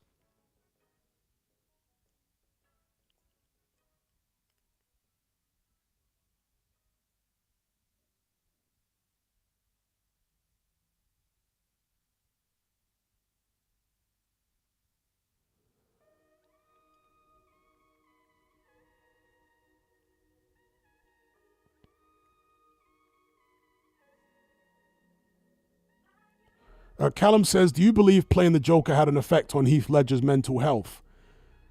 You know, Jack Nicholson basically made that claim. He claimed that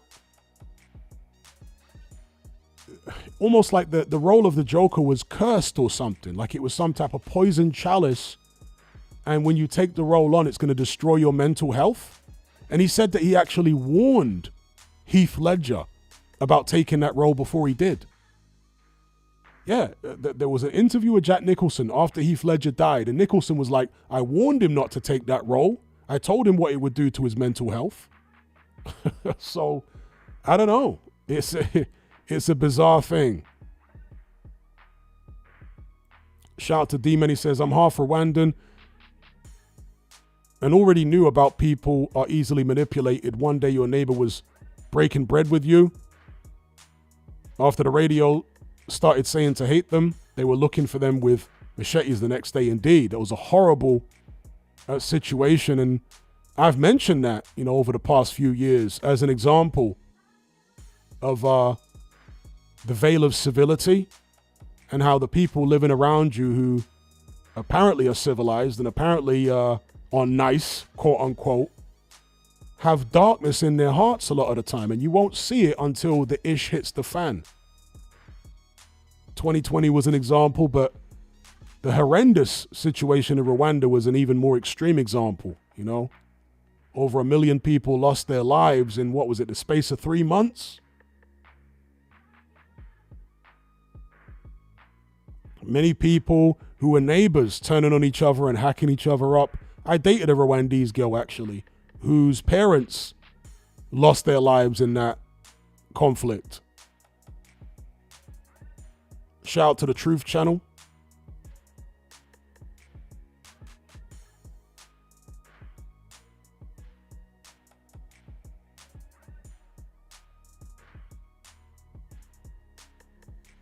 Island Grill says, my era, they were called Gallus.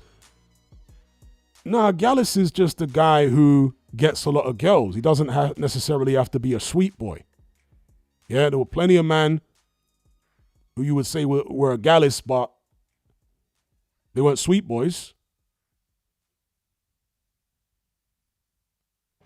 A sweet boy, like I say, back in the days was a man who dressed in a particular way, that always listened to R&B and slow jams and were overly manicured and whatnot.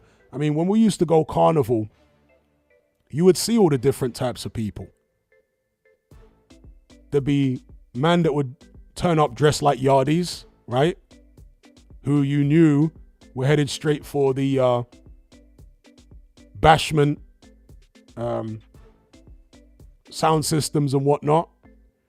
There were men that turned up looking like they were from New York in the hip-hop attire, FUBU and all that. You knew where they were going. And there were men who dressed up, who turned up looking like Genuine, looking like Casey and JoJo. Yeah, and they were the sweet boys.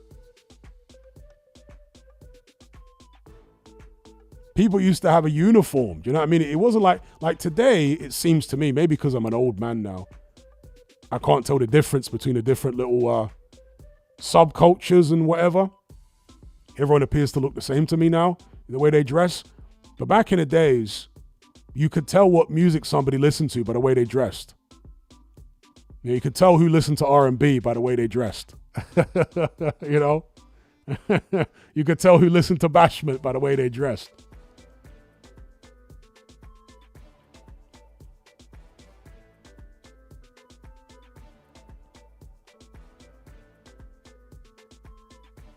Shout out to Danny for the super chat. He says, civilization is very fragile. Within 72 hours of the power grid going down, people eliminate each other. It's all hidden behind the veneer of society. The veneer of society, 100%. That's why I call the veneer of civility. It's an illusion. Don't ever allow yourself to get so comfortable thinking that the people around you are as decent as you are. Because unfortunately, you'll find out when the ish hits the fan that they're not.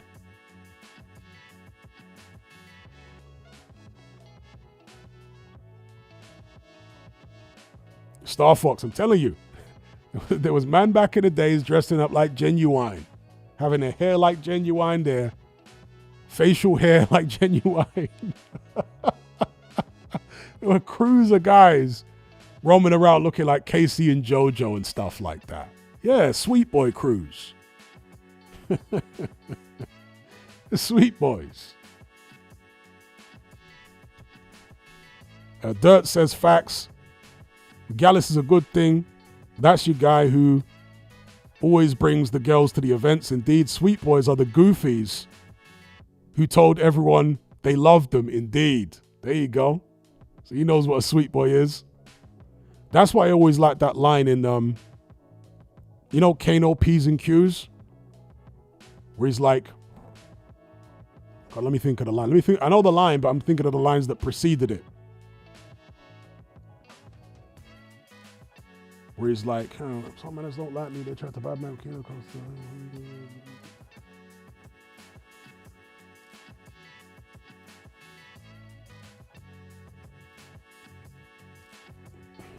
You ain't got love in Northwest and South, and I'm a East boy. You're a Chief boy. We finish it when you start the beef, boy. Girls like me, but I ain't a sweet boy. So, boy, don't think you can move to me and think I'll be your sleep boy. Yeah, I always like that line from Kano, P's and Q's. Girls like me, but I ain't a sweet boy. So, boy, don't think you can move to me and think I'll be your sleep boy.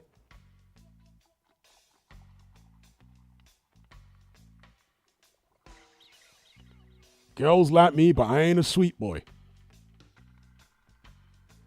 Yeah, that's true, Kylie. David Hay was rocking that Genuine look back in the days. That's right, when he was modeling. David Hay did some modeling, I think, for like, was it Versace or one of them designer brands? He was doing a modeling campaign for one of them, and he literally looked just like Genuine. He went alone. There were so many guys that were trying to do the Genuine look, or Casey and JoJo, you know? Telstar says, growing up, we used to just call sweet boys wet utes. Cash says, Hatman, did you hear the Kano rock and roll song? I'm not sure which one you're referring to, because there's a couple of songs on his debut album where there was guitars. So Typical Me, which is a classic. I like that song. And there was another one, which I think Kano produced himself, that was heavy on the guitars. But I can't remember what that one was called. I didn't really like that song. But Typical Me was hard. It's called Rock and Roll. Was that the one maybe? The other one on the album that I'm thinking of? I don't know. But Typical Me, classic. In fact, when I originally did Confessions of a Nightclub Bouncer, the first version, I used to use Typical Me as like the backing music when I was telling them stories about when I was a bouncer. But obviously I had to take those original videos down over copyright issues.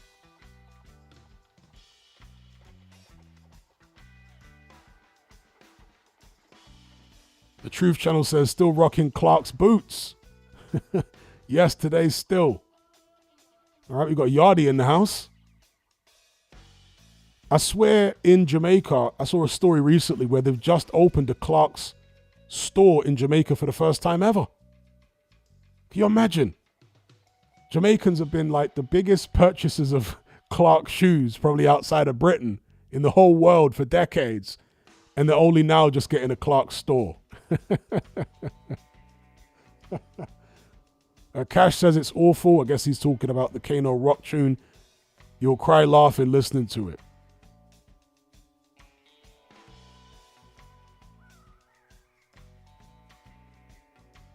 Callie says, I remember Mike Skinner was in the P's and Q's video. Yeah, he was. He was. I like the P's and Q's video.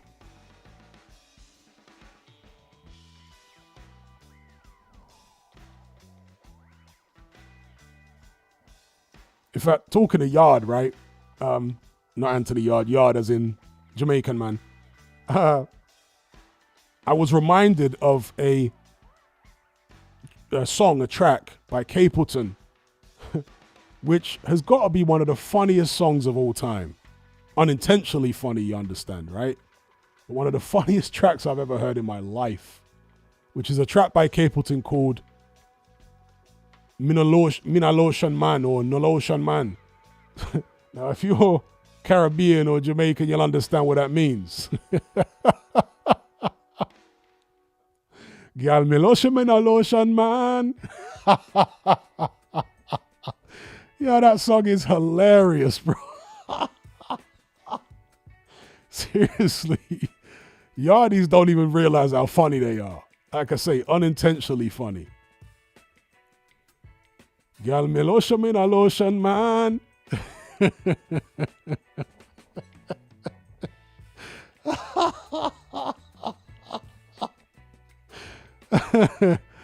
Oh my days. Anyone who don't know the song, just look it up. Yeah? Nolotion Man by Capleton. Hilarious.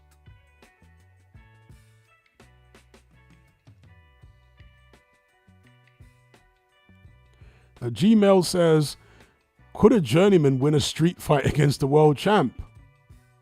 As D-Man said, there's so many variables in that. I mean, it's possible, right? There are going to be certain world champs who are maybe useless on the cobbles and some journeymen who are very good on the cobbles, because on the cobbles there's no rules. So it's very possible. Jimmy K says Mike Skinner produced Night Night, which was one of the best tracks on the first album.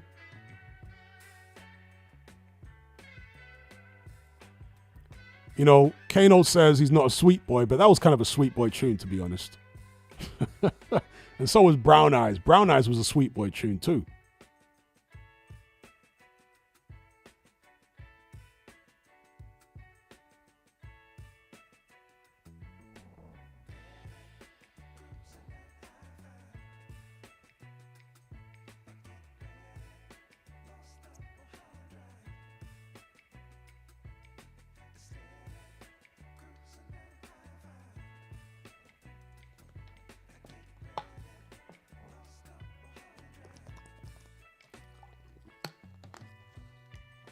D-Man says, any plans to visit East Africa, Hatman? Yes.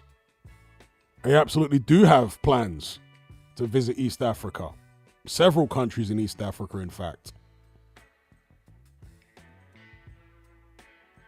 Anthony says, Night Night is a sweet boy anthem. Yep. Coppen says, was kidulthood a true reflection of inner London life back then? Not even close.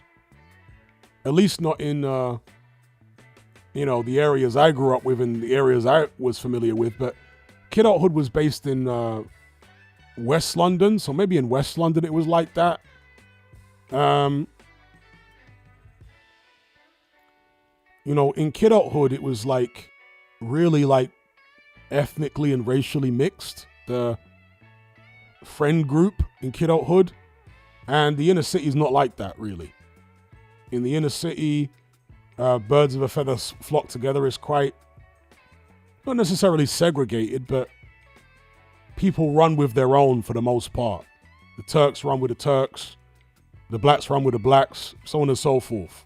You don't really get like groups of friends, certainly in crime, where they're all different races and like, not in South London anyway.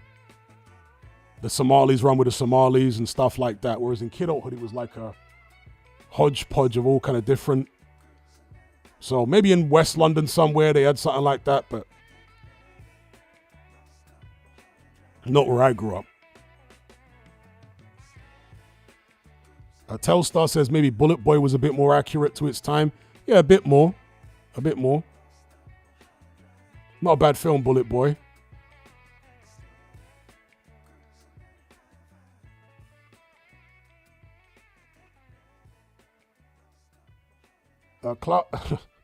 Dark Reality says, which famous person would you want to punch in the face? No repercussions. God, there are so many people. It's a hard question to answer, you know? There are so many of them. KS says, why don't Somalians go with other black? They see themselves as distinct. They see themselves as culturally distinct and ethnically distinct.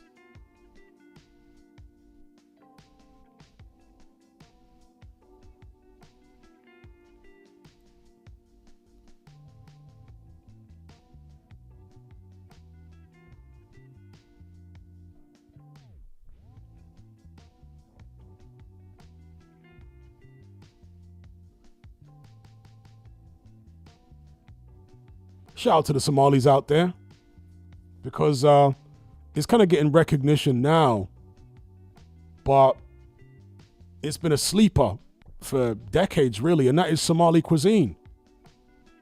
Because Somali food is nice. There's a Somali place in Acton.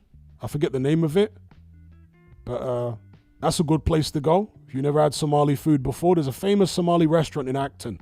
Maybe somebody in the comments can remind me of the name of it.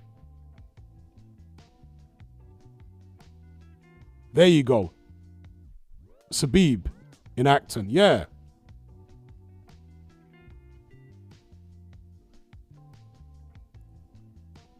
The Truth Channel says how Clarks became the baddest shoes in Jamaica, loved by rude boys, treated with suspicions by the constabulary, and waxed lyrical by dancehall DJs. Clarks are a certifiable cultural artifact in Jamaica. Yes.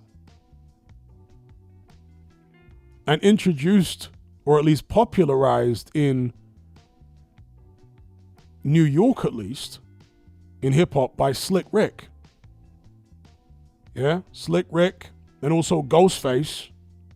Not sure why Ghostface did it, but Slick Rick, because he's of Jamaican descent, so he had some Jamaican influence in the way he dressed and stuff like that. Obviously, he was born in the UK, Slick Rick. But yeah, the Clarks. Specifically with Ghostface and Slick Rick, the Wallaby Clarks.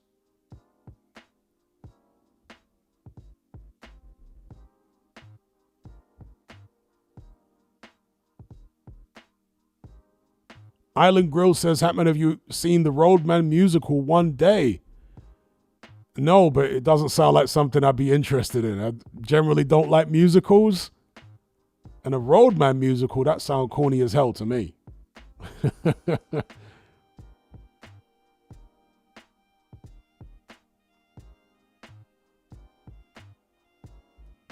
King says, what did you think about the movie Scream?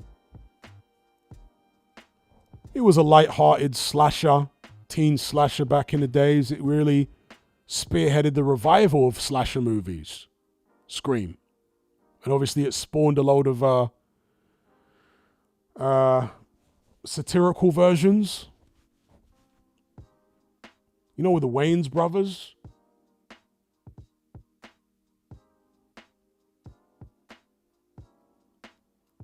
Anthony says, black suede Clarks used to be my clubbing crep. Yeah, I used to have Wallaby Clarks when I would go clubbing. Very comfortable shoe. Wallaby Clarks.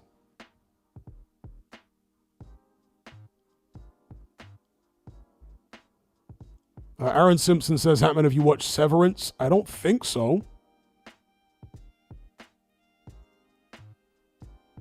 Not that I can recall.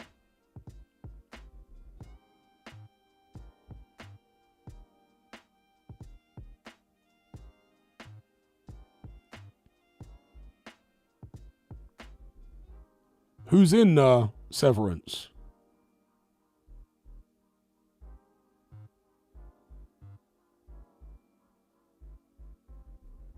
The Truth Channel says the swastika is a symbol used in various Eurasian religions and cultures, as well as a few African and American cultures. In the Western world, it's widely recognized as a symbol for the germ. Yeah, it's an ancient symbol that long predates the Nazis, of course. The Nazis, the top brass and so on, the brains behind the Nazis were steeped in ancient traditions and cultures and whatnot, which is where they got their symbolism from ancient Rome, from ancient India, Persia, and so on and so forth. They used symbols from all sorts of different ancient cultures and adopted them for their own uses and purposes. Ocean Blue says, used to get my school shoes from Clark's. Indeed. Growing up in the UK, yeah. The Clark shop. You get your foot measured.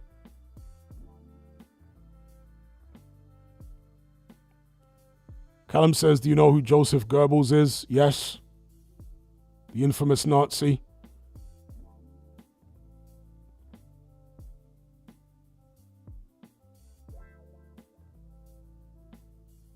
S says it's the same with those in charge now. They're addicted to symbolism. Well, wasn't it Confucius who said that signs and symbols rule the world, not words nor laws? It's like a subliminal language for those in the know. They use signs and symbols to communicate certain things that the profane are oblivious to.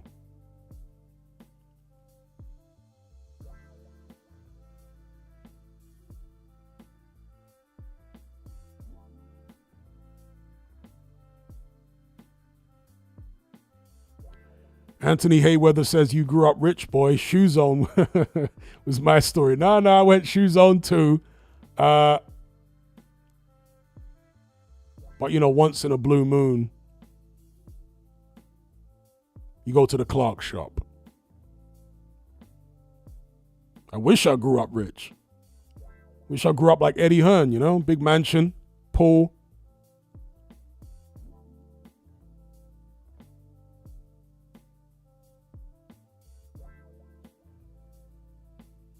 I mean, growing up, especially when we first moved to the UK, I was wearing crepes that you never heard of. You know, like brands like Mercury. You ever heard of a crepe called Mercury? You had a couple pair of Mercuries. Gola. Who remembers Gola? Now we're talking about struggle crepes. Gola, Mercury. I mean, if you're wearing high tech, that's a step up. High tech was a step up from Gola and Mercury, bro. And you were getting rinsed at school turning up with high tech crepes. And Gola.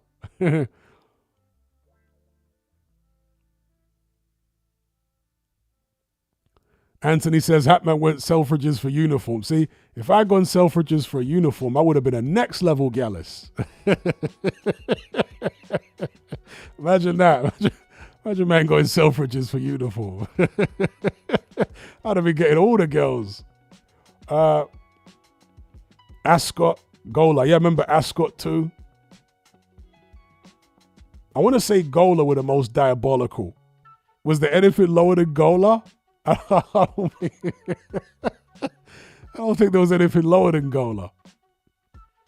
Nix. Oh, yeah, I remember Nix too. See, market crepes.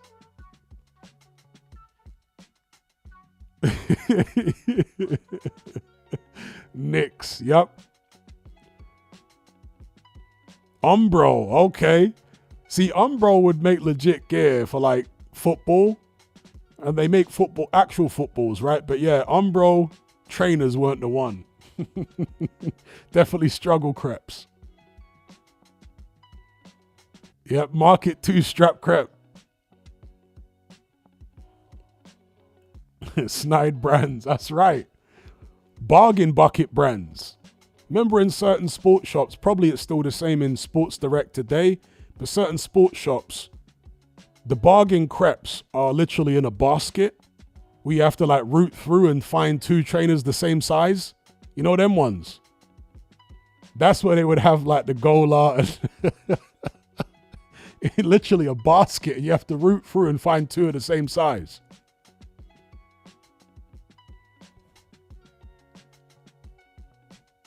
Coppin says, anyone remember a all-girl R&B group called Cleopatra? Yeah, they were from Moss Side. if memory serves me correct, in Manchester. Someone says, "Oh, Fortnum and Mason." Yeah, I definitely weren't shopping at Fortnum and Mason. Character building crep. Yeah, you got to be strong with them crepes, some boy, because you're getting rinsed.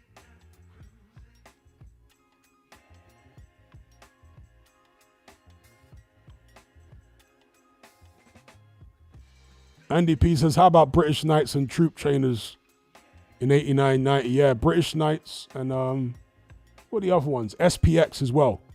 Remember SPX and British Knights?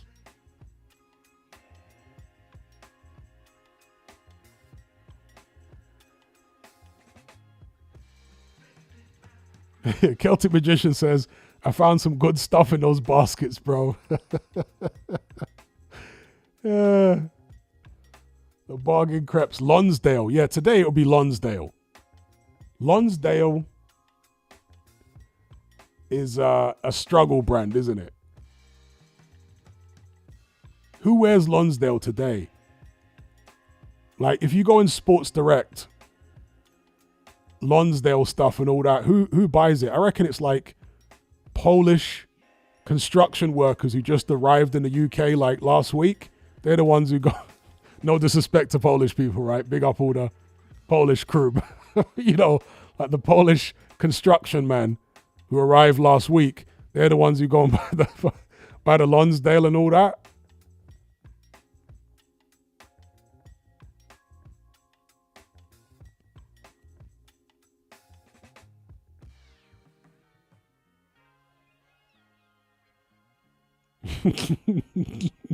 The Polish starter pack. Tap out tops, yep. Shout out to the Polish crew.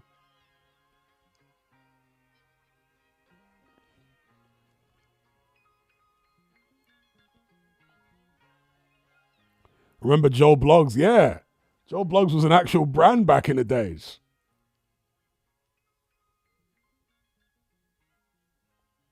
Patrick Ewings, I remember those too. D-Man says, don't sleep on Terra Moana Jr., guys. I think he could become a player. He's fighting this weekend, right? He's fighting this weekend, I'm sure.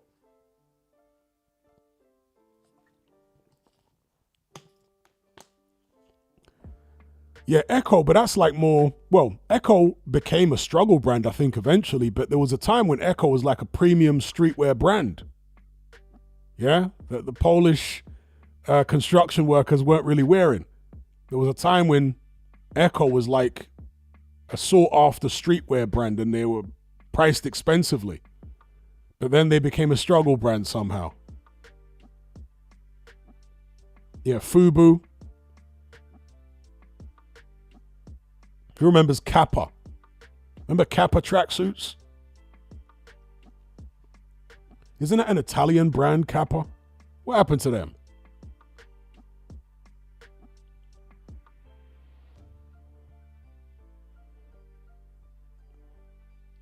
Carl Kanai, yeah, Pele. Oh, somebody said, a striker says, I think Terra Moana is off the Cambosis bill. Could be wrong. I swear I just checked earlier on today, but, you know, BoxRec don't update instantly. I think when I checked earlier on today, he was still on it, but again, that's just according to BoxRec. Carlton Palmer says Kappa is still around. I think many of these brands are still around, but it's just whether people wear them anymore. Averex is still around. Averex have made a revival. Yeah? People are starting to wear Averex jackets again now. I swear I saw AJ in an Averex jacket not too long back. So they're reviving now, Averex. But yeah, the Averex back in the days was like the must-have item for any ghetto youth. Everyone aspired to have an Averex and a big, like, chain. Hella expensive. Yeah, even back then they were expensive. Like $1,000 now. Yeah, more expensive now, obviously, but obviously inflation at the time, they were still expensive. And that was like the status symbol for any ghetto youth. You got your Averex. Shot jackets, I remember those. Yeah, what happened to Shot? Yeah, I remember the shot jacket. I had quite a few shot hoodies. I had quite a few of those. Shot iceberg, yup. I had like an iceberg outfit, like the white jeans and the white jean jacket thing, and yeah.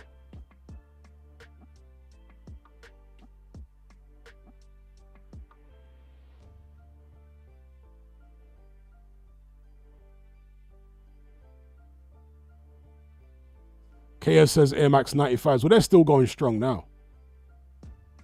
They're still going strong now. Copen says, do you remember a girl group called Honeys? Yeah, I remember them. Evisu. Yeah, Evisu were big in the early 2000s. That's another thing everybody was always trying to wear. The Evisu jeans. Crazy Machino. Yep. That's back in the days when I was dressing like a yardie. I had the Machino print. The Machino print shirt. You know, that said Machino all over it. It's gaudy as hell. Gap, yup. Gap were big. There was the ubiquitous Gap hoodie that everybody had.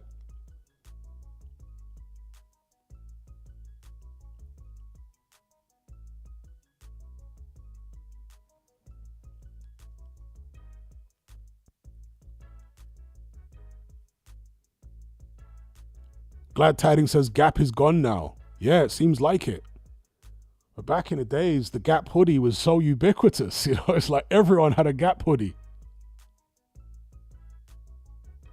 There were some other brands back in the days that were popular for a while, like Guess, for example. Anybody remember Guess?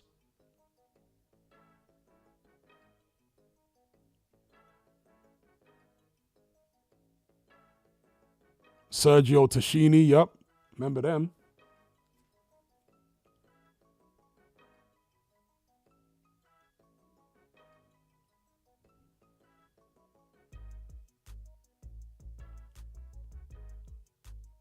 You still see people wear Guess today. I'm surprised.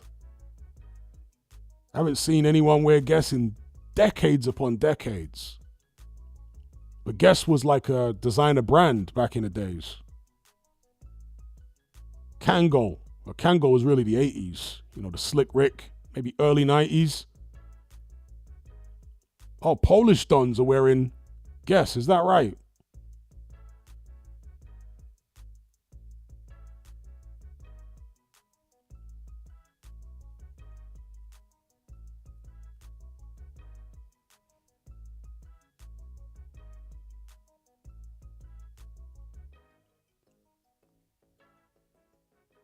Andy P says Chippy. Now you're going back way, way, way back. Sinaloa says Kangol bucket hat. Yep.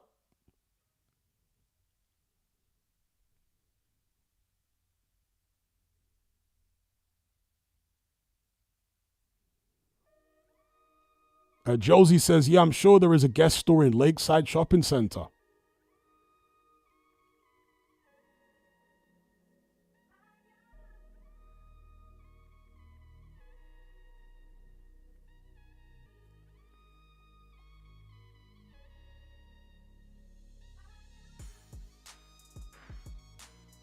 Joe Bloggs jeans, yep. Joe Bloggs is a brand.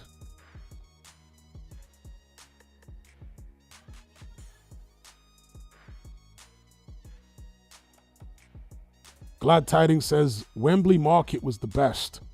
Not sure I ever went to Wembley Market. What markets have I been to in West London? Or did I go to in West London back in the day? Shepherd's Bush Market. Because I went college in Hammersmith. So I went Shepherd's Bush Market many times. But I don't think I ever went Wembley Market. If I have, I've forgotten about it. Because I did used to go up Wembley. I knew a girl that lived up there. So I may have been Wembley Market, but forgotten about it.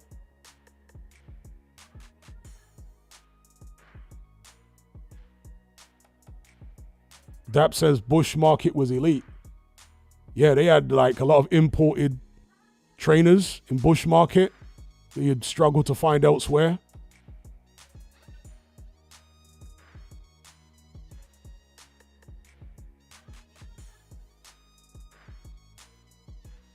Evisu jeans with the M on the back.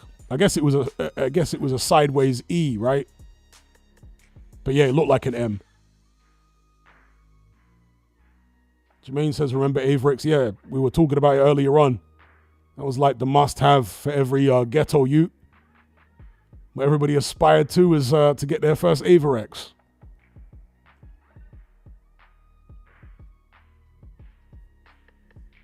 Glad Tidings says they had everything at Wembley Market, Hatman. Okay. Shout out to the West London crew or Northwest. In South London, we used to go, obviously there's Brixton Market, but we used to go like East Street Market as well.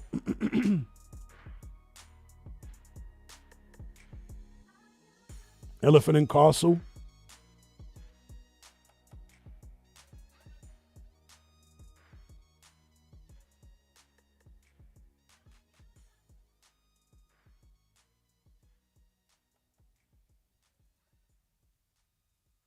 King says, do you live in London? Not anymore. I grew up in London. Donage says, Evisu got scandalously ripped off by that money brand. That's a whole fact.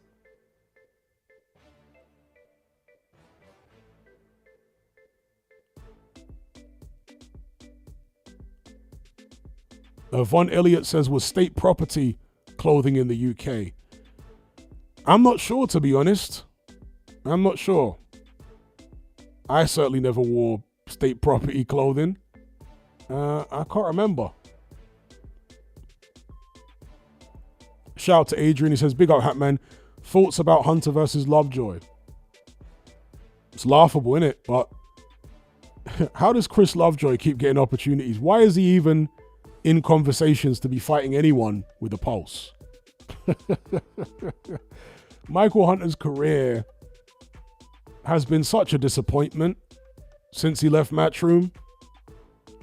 You know, he left Matchroom and split up with Hasim Rahman, who was not only his trainer but also his manager, and decided to go it alone. He tried to do a deal with Triller thinking he'd become rich, but all he did was burn a bunch of bridges with promoters and maybe matchmakers and boxing people, and he's been out in the wilderness ever since, in obscurity.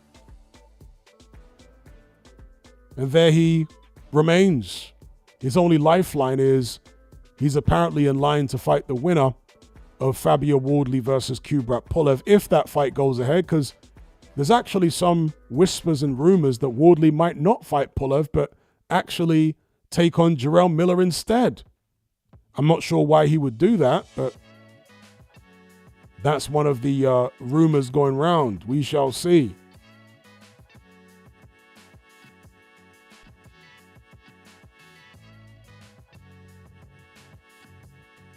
All right, somebody's, okay, King says, what's the worst tube line in London? I hate all of them. Well, back in the days, Bakerloo line, as other people are saying, was one of the worst in terms of how dirty it was, yeah, but I haven't been on the tube for so many years, I couldn't tell you what it's like now. But yeah, back in the days, Bakerloo line was very dirty.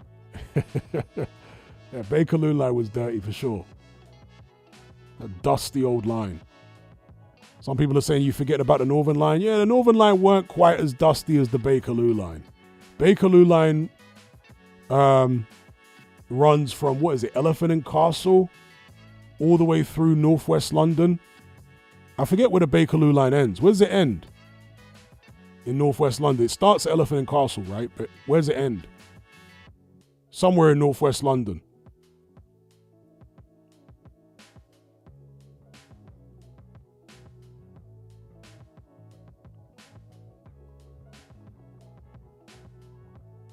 In Harrow, okay. Is it Harrow and Wealdstone? Okay.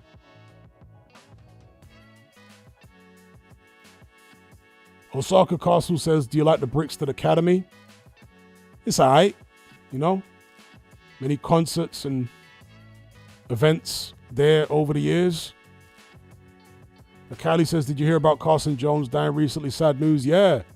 He was only a young man too, or, relatively young, in his 40s, right? And he passed away from some illness.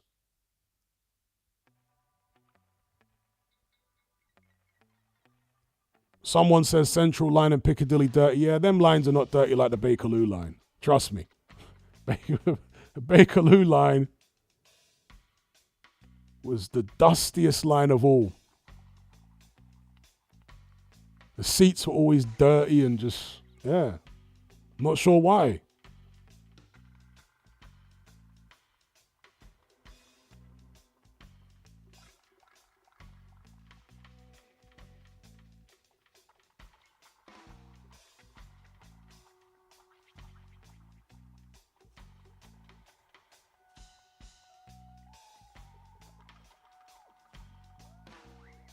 Reality's Awakened now says, Hatman, I know Wilder isn't the sharpest, but he has some depth and wisdom, like his speak it, believe it, receive it line, and his focus on people's energy. There is some depth to him. Well, he only really started talking like that after he hooked up with that girl, who he's now split up with. Because he wasn't saying those things before he was with her. So I suspect that she was the one who put all that stuff in his head. I don't think that came from him. That's my suspicion. I think it was all from her. So many of these influencer girls are all into manifestation and all this type of thing. So I suspect that was all from her. Because before he hooked up with her, he was the most goofy, dicky bow tie wearing country bumpkin you've ever seen in your life. But after he hooked up with her, all of a sudden he's got like style. And he's talking about speak it, believe it, receive it, and this, that, and the other. It's kind of like David Beckham when he hooked up with Posh Spice, Victoria Beckham. You guys remember what David Beckham was like before he married her? She straightened him out. Like he was the nerdiest, dorkiest looking footballer you've ever seen in your life. David Beckham is an empty head. There's nothing in there, right? It was Posh Spice that literally created his image for him, and led to him doing all this modeling and all that type of stuff. That was her world. She sculpted his public image because David Beckham's as dumb as a bell,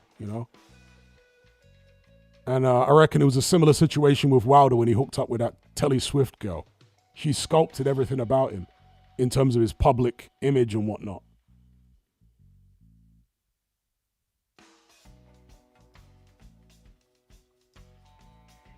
S says they all talk about it but don't understand the mechanics of how it works.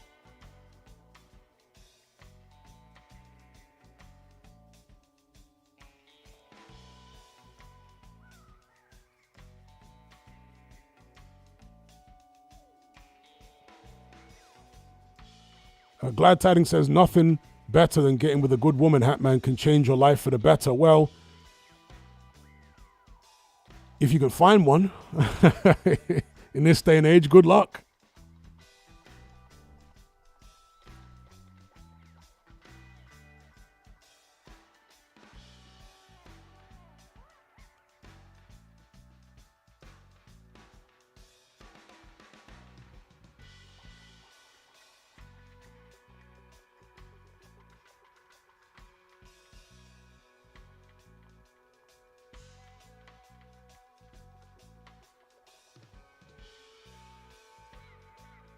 Carlton Palmer says he really fancied Baby Spice, but was too shy to talk to her.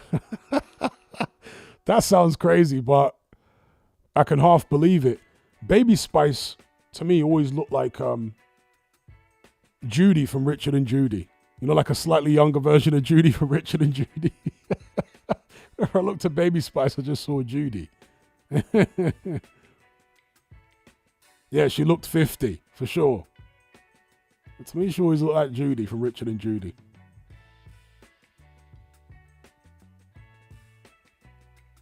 Ocean Blue says, also got him covered in tattoos. Yeah, Deontay Wilder started tatting up. That's right.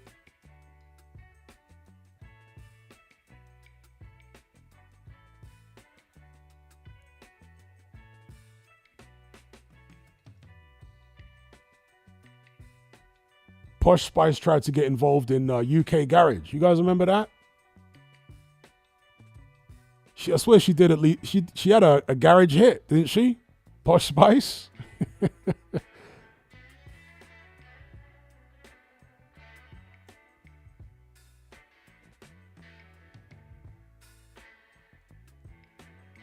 Kevon says, no, it can't be 5 or 6 at 18. Bro, that number sounds low. That sounds low.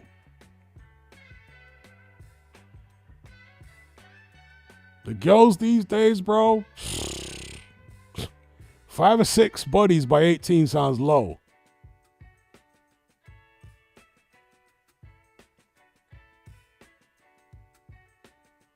Dane Bowers, there you go. Came second in the charts with Dane Bowers. Yeah, out of your mind. Yeah, I remember that. Osaka Castle says Craig David is awful. Craig David was fire. And I'm not even an R&B guy, but a few months ago on a live stream, I just watched some old Craig David videos. And I was like, you know what? Craig David was actually fire. I'm not even going to lie. The guy was actually fire.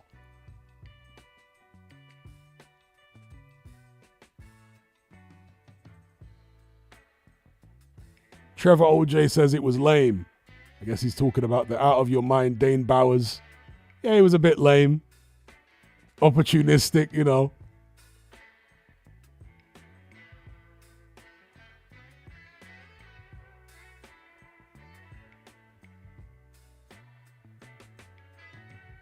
Kylie says that Born to Do It album was good. You know, yeah, Craig David's definitely a sweet boy, for sure. But Big Nasty's always said his favorite artist of all time is Craig David. And you wouldn't expect it, right? Because Big Nasty one of the man them. A grime rapper, you know? But he's like the biggest Craig David fan ever. And I think he's actually done collaborations with Craig David since.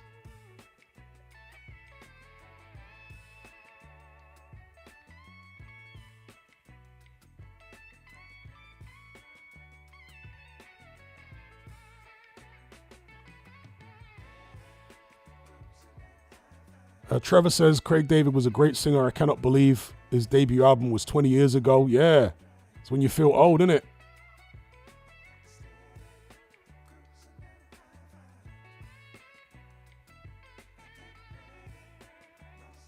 It's like I'm talking to people who are 25 today. And I'm like, I was literally an adult when you were born. You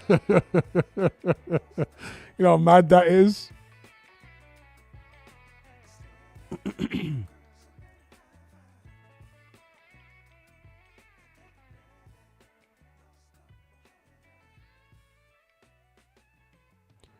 Andy Hall says Craig David was doing great until his career was ruined by that Keith Lemon guy. Yeah, that's a whole fact. That's a whole fact.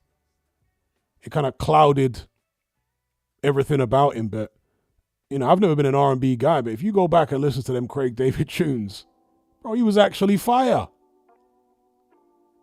He was actually fire. Kayvon Green says, just turned 40 last week. Any advice for me? Any advice? Stay in shape. Because at these ages, physical deterioration will happen a lot more rapidly if you don't stay in shape. So yeah, stay in shape, eat healthy. You can't get away with the stuff that you used to get away with in your 20s or even 30s.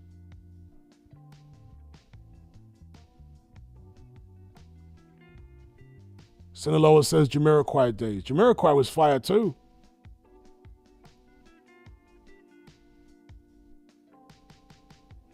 Yeah, Jamiroquai was fire.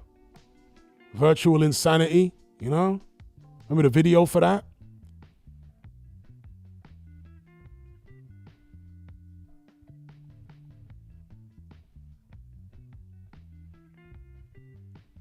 Kylie says, did he try to sign Craig David? Well, Craig David missed the bullet there then, didn't he?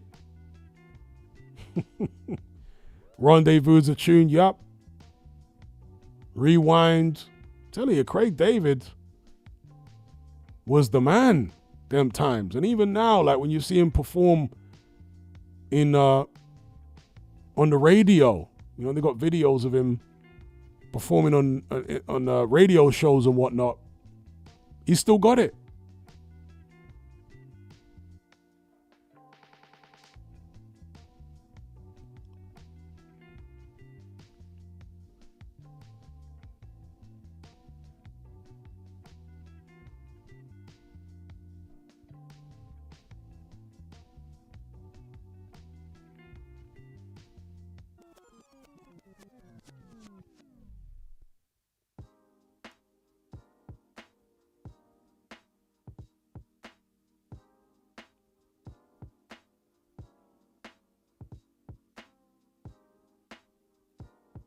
Osaka Castle says, you ever like the Red Hot Chili Peppers? Not really.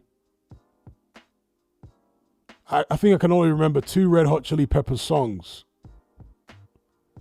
The one that Vladimir Klitschko used to use.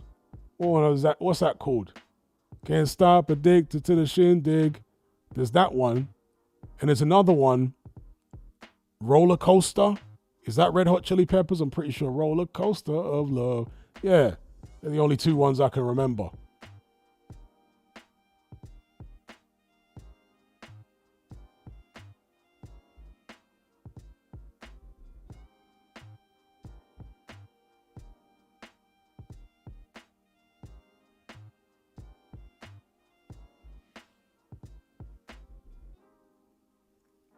Yeah, remember Jamiroquai, JK coming off second best in that altercation? Yeah. Imagine getting beaten up by a photographer. That probably hurt his career, right? JK was never rock and roll, but you know, they sometimes refer to the celebrity lifestyle as rock and roll still, in a broader sense. And it's not very rock and roll, quote unquote, for a guy like JK to be getting beaten up by a photographer. It's supposed to be the other way around, you know? It's supposed to be the celebrity beating the photographer up.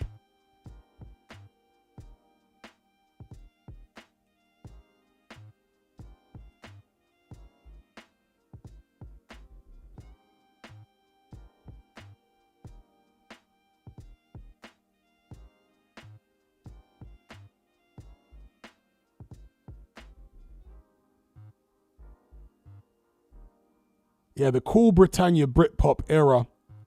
You had Oasis, the Spice Girls, the Verve, JK, of course, with Jamiroquai. Oasis versus Blur, that's right.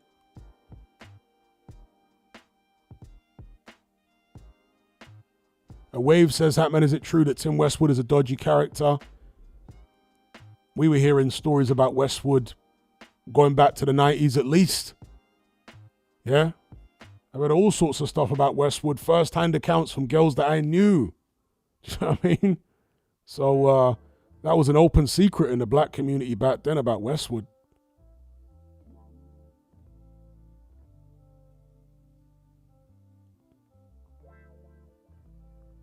Glad Tidings says, do you like Coldplay, Hatman? Never been into Coldplay. The Prodigy, yep.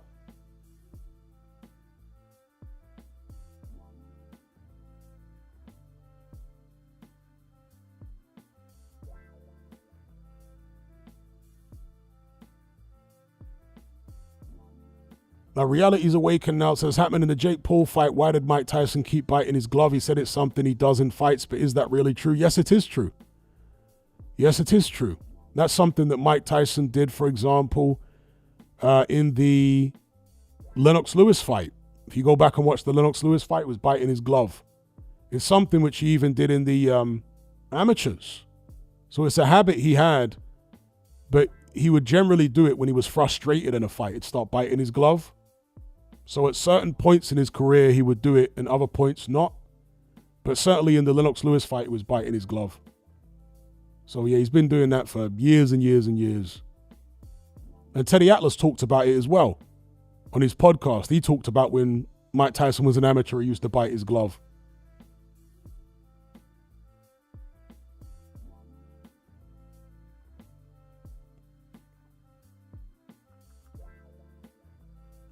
Wave says, have you ever met him in person? I never met Westwood formally, but I've seen him in person many times over the years, yeah. Saw him at Carnival countless times. When I used to go to Westwood raves, he would be there DJing and walking around and stuff like that. So, yeah.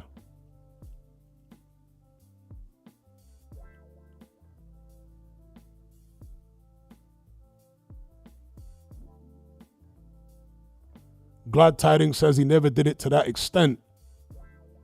Well, he wasn't as frustrated, you know? When you're like in your 50s, damn near 60, and your body will not cooperate with you, you're going to be more frustrated than ever.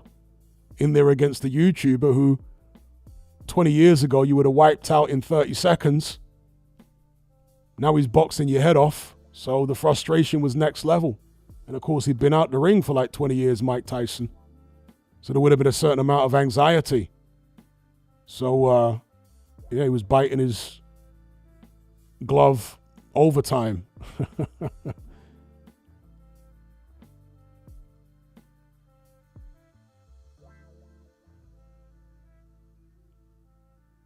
Jackie Boy Johnson says, do you know what your IQ is, Hatman? No, never done an IQ test. And I think IQ is not a particularly accurate reflection of intelligence, personally. I don't think it's a particularly accurate measure of intelligence. Because it really focuses on a particular type of intelligence, but there are many different kinds of intelligence, you know? So I don't think it's comprehensive or definitive or, what's the word I'm looking for? You know what I mean. Osaka says, how good was Frank Bruno at his peak? How good? I mean, it's hard to answer that question. How good was Frank Bruno at his peak?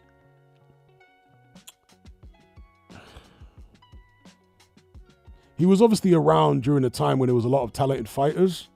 Mike Tyson, Lennox Lewis, Evander Holyfield, and so on. But obviously he had losses to people like Bone Crusher Smith, who was not a particularly good fighter. Yes, Bruno was winning the fight, but he got stopped late against Bone Crusher Smith.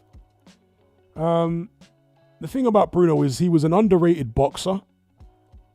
He didn't like brawlers. The fighters who gave Bruno the most trouble were people who were very aggressive with him. But if you stood off and boxed with him, he was an underrated boxer. Underrated because he was very stiff and slow, but he had a great jab, and his boxing IQ was better than people gave him credit for. So he was a good boxer, but his stamina was poor. And as I say, stylistically, he just couldn't cope with pressure, people coming at him.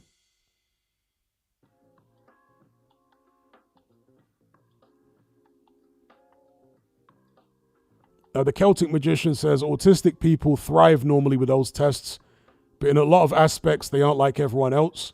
There are so many types of intelligence. The so-called academics in 2020, indeed, the academics in 2020, great example. But yeah, people on the spectrum, in some cases, high-functioning autists can have a high IQ, but then when it comes to social intelligence, they'll be not very bright. You know, they won't pick up on social cues and they won't understand how to interact normally through watching other people. Do you know what I mean? So yeah, there are different types of intelligence. They won't be very perceptive when it comes to like social intelligence or emotional intelligence even. But in terms of like facts, figures, data, statistics, they've got, you know, a brain like the Rain Man, which is like a computer, but they miss subtleties and nuances. Do you know what I mean?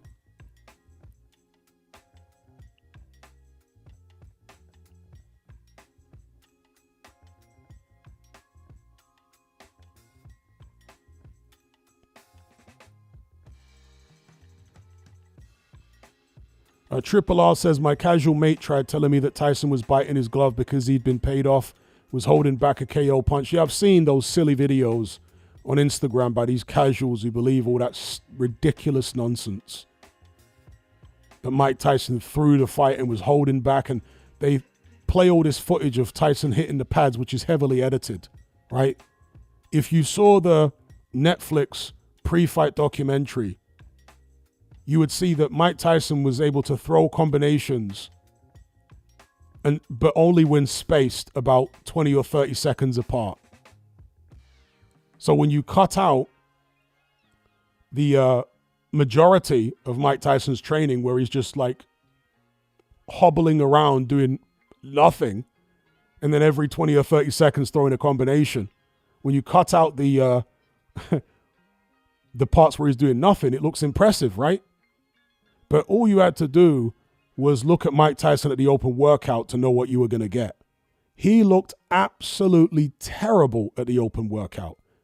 He literally couldn't even throw punches in the middle of the ring. His trainer had to back up into a corner and wait for like 3, 4, 5 seconds to allow Mike Tyson to get some punches off. And he was hobbling around in the ring during that open workout on fight week. So all this talk of he threw the fight and he was holding back, absolute nonsense. Only casuals fall for that rubbish. You're dealing with a 50-year-old man who hasn't been looking after himself, who's been, bunning herb and all that. So no, Mike Tyson absolutely did not throw the fight. He was just an old man. Simple. He was an old man. His legs were totally gone. And he couldn't throw more than, a couple combinations. And after a combination, he'd need like 30 seconds rest. That was in training. I'm sure the training documentaries may still be up on Netflix. So go watch the training documentaries on Netflix and you'll see what Mike Tyson looked like. Terrible.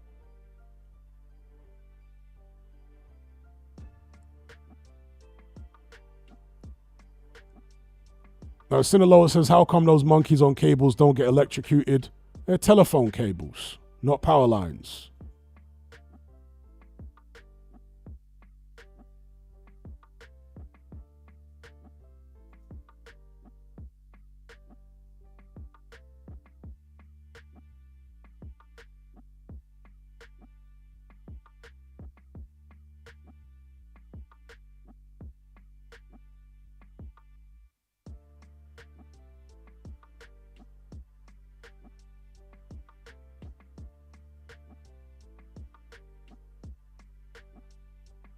They're howler monkeys, which are very common in Costa Rica.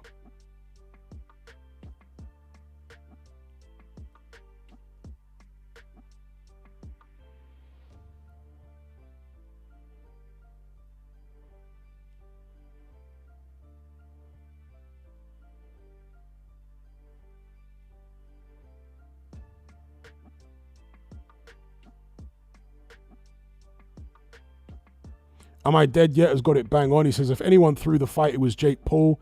He held back from going in for the kill against Tyson. Yeah, in the later rounds, it was clear that he could have gone for it. He realized he was in there against a sitting duck, but decided not to go for it. I mean, I wouldn't say that he didn't throw the fight because he won, obviously, but I don't know whether he carried Tyson. You could say he might have carried him, but it also could have been a thing where, because Tyson was so terrible and so decrepit in there, that he didn't want to take any chances because it would have been a terrible embarrassment to have won the fight so comfortably and then get caught with one big shot and stopped by a decrepit old man. So maybe he just thought to himself, no point taking that risk. It would be too much of an embarrassment at this stage. Yeah, as Sinaloa said, maybe scared because he's dealing with an old fox. Jackie Boy Johnson says, is that a gecko? No, it's a... God, why have I forgotten the name of these bloody lizards? An iguana, excuse me. Iguana. There are several species of iguana in Costa Rica, and there are two different ones in this footage, two different species.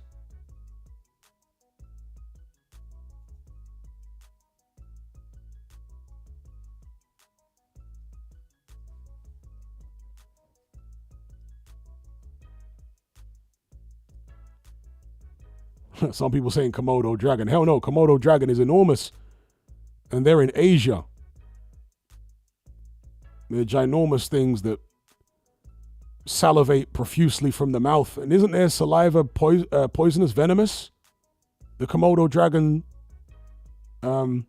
saliva is venomous, right? Or they have some kind of venom.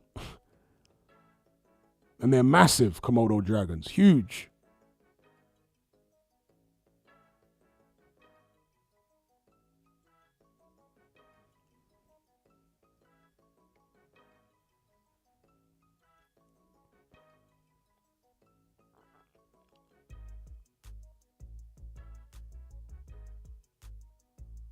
Kylie says, I read somewhere that Komodo dragons can kill you with their breath. Met a few people like that, to be fair.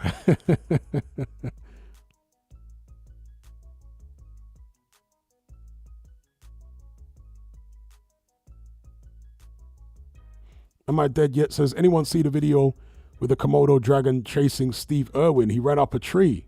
Might have seen it. Shout out to Orca for the super chat. He says, Komodo dragons having very bad bacteria to kill their prey has been recently debunked. They have found actual venom glands. Okay, shout out to Orca for the super chat and the information there.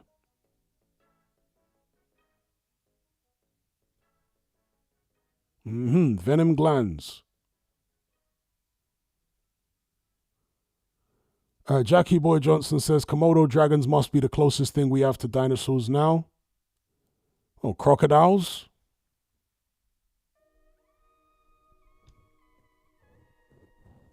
Celtic Magician, all right, he wants to debate with Orca. He says, there's been a lot of debate whether it's bacteria or venom. Okay, he's agreeing. He's saying, I think recently they've proven it's venomous. All right.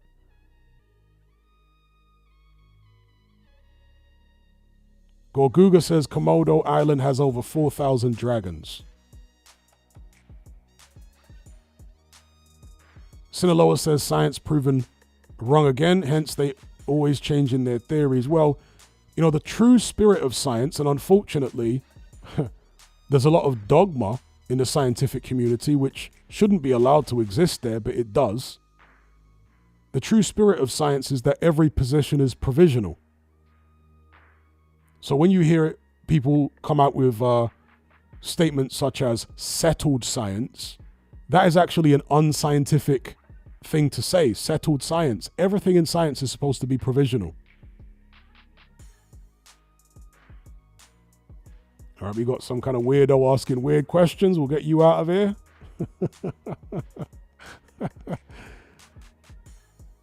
Send him to the block party. Yep, we don't do none of that weird stuff over here.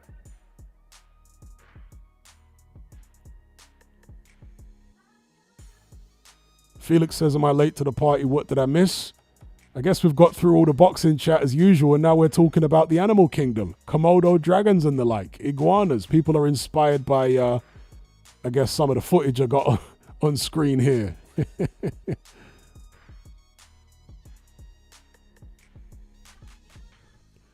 John O'Neill says Darwin's theory of evolution is kind of settled. Again, nothing is settled. In the true ethos of science, everything is provisional. Nothing is settled.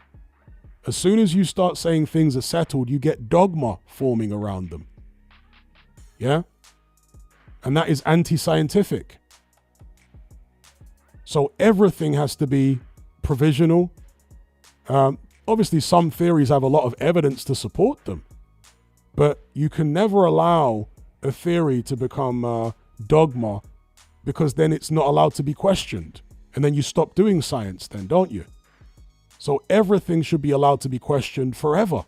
It's all provisional. That's the true spirit of science. But as I say, human beings are innately dogmatic. And this is why there's so much dogma in science in practice. This is why paradigm shifts within science tend to happen slowly and painfully because of all the dogma in there.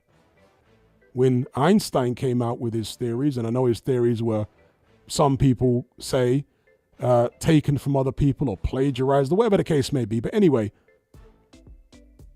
many of the theories that Einstein came out with were met with massive resistance in the scientific community.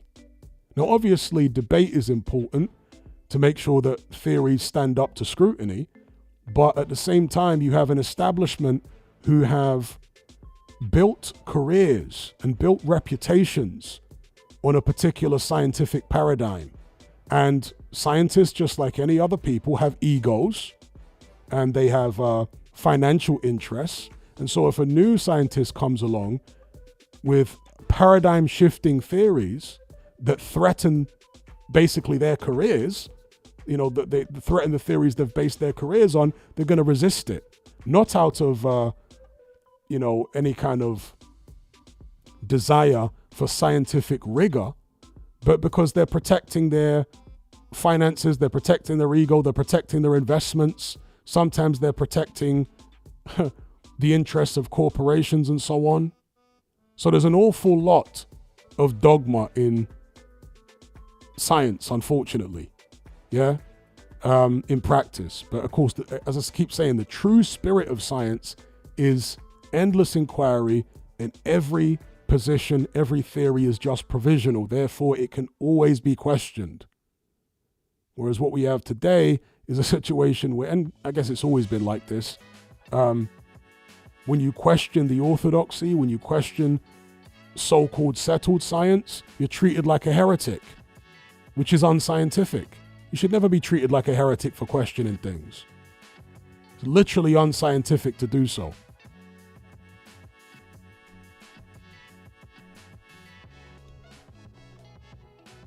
And oftentimes when you get this dogma in the scientific community, it's because they are being controlled by corporate interests that have an agenda. That's why the scientists are coming out with dogmatic statements and what have you.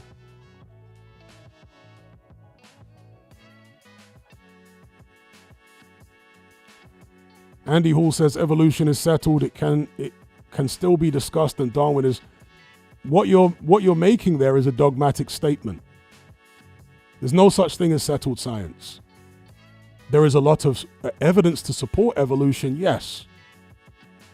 But again, to call it fact and all this, no. It is a theory that has a lot of evidence to support it. But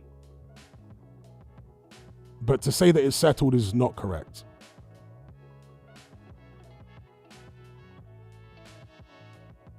Dogmatic conformity indeed. And also with regards to evolution, there are many questions about it. Intermediate species and how far evolution can go. Microevolution is easier to prove, if you want to use that word. Microevolution, more so than macroevolution. The idea that a whale evolved from some kind of shrew-like creature that went into the sea, millions of years ago, and this little shrew eventually morphed into a blue whale. I mean, you can't prove that. Okay, that's a theoretical thing where they have some, sparse evidence for. That's not something that's been proved. Okay, it's a theory. I'm not saying it's definitely wrong, but it's a theory. All right?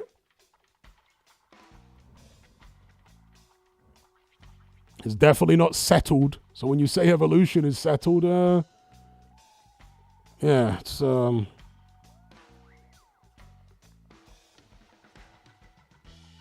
there's evidence for it, but there's a lot of evolution which you look at and you think, really, this tiny shrew-like creature turned into a blue whale? I don't know.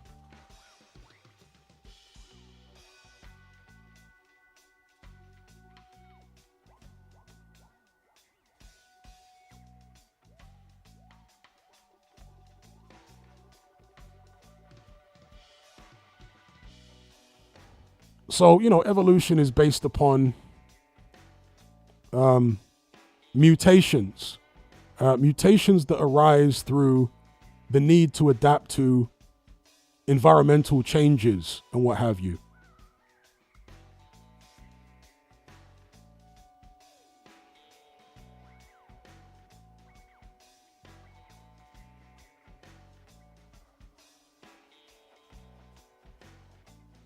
Gorguga says dolphins were wolf-like land mammals before they evolved. So they say. Could it be true? Maybe. But again, these things, as far as I'm concerned, they're not settled at all. Somebody has come up with this theory and, okay. I'm open to it, but I'm open to other theories as well.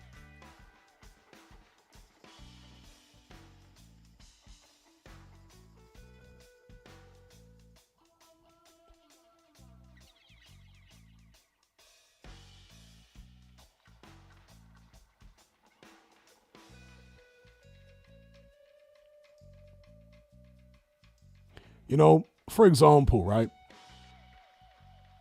Within the scientific community, you get certain people who have a very, how could I describe their mindset? They are lost in the source. Yeah, you have certain people in the scientific community who are lost in the source to the point where they can't see the forest for the trees. They're so focused on microscopic minutiae. Is that even the word, how you pronounce the word minutia, minutiae? That they lose track of common sense a lot of the time. The example I'll give you is panda bears. Now, to any rational person, you look at a panda bear and you know that this is a bear, right? But for many decades in the scientific community, they were debating whether a panda bear was actually closer related to a raccoon than a bear. I mean, are you having a laugh? Think about it, folks. They were debating for decades, scientists debating for decades, whether it was more closely related to a raccoon or a bear. And after decades of debate, they eventually came to the conclusion that panda bears are actually bears. I mean, dear, oh dear, oh dear. How did such an obvious thing take decades of debate to come to that conclusion? Something so bloody obvious. I mean, unreal.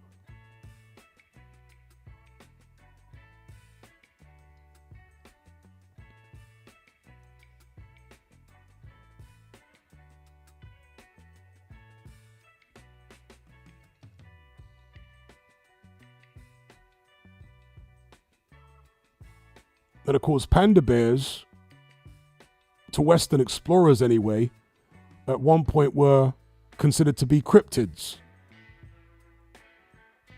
Even mythological creatures, right? Which people didn't really believe existed. When they went to China, they were told about these, again, bear-like creatures, black and white, that ate bamboo. And many of the European explorers were like, nah, these things don't exist. I think it was similar with the gorillas in Africa, when European explorers first went there and then reported back to Europe that there were these giant monkey-type creatures that were larger than a man. And the people back in Europe didn't believe it. They were like, nah, these explorers are making stuff up and, trying to make money touring and doing lectures and selling books. They go over to these far-flung parts of the world and come back with stories of exotic beasts. Even the duck-billed platypus, right? When the first Europeans were going out to Australia and they came back to Europe with stories of the duck-billed platypus and drawings of it, again, they said, well, this is some kind of hoax. You know, there's no way that such a creature could exist. A cross between some type of chimera, you know, a cross between a duck and a beaver. They're like, there's no way that exists.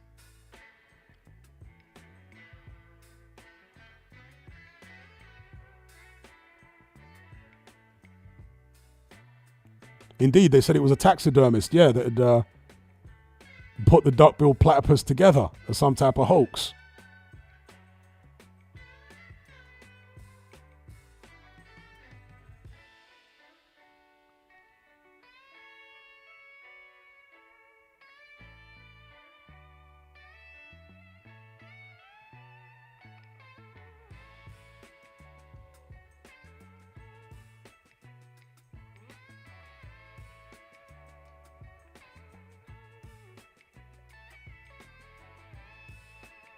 A shout out to Orca for the super chat. He says there is a thing called convergent evolution where non-related species evolve similarly to complete the same niche.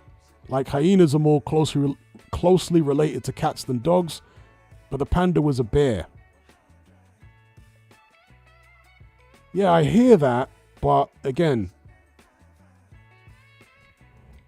you look at a hyena, and it does look canine, but it looks like a very strange canine. You know, there's no other kind of canine that looks like a hyena. And of course, even the sound that hyenas make is not like a dog.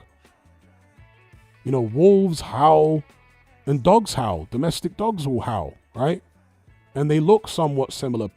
Certain breeds anyway, right? Alsatians and Huskies. And I mean, many dogs look very similar to wolves, phenotypically. But raccoons and panda bears being more closely related than pandas and actual bears, I mean, come on. That shouldn't take decades of debate, you know?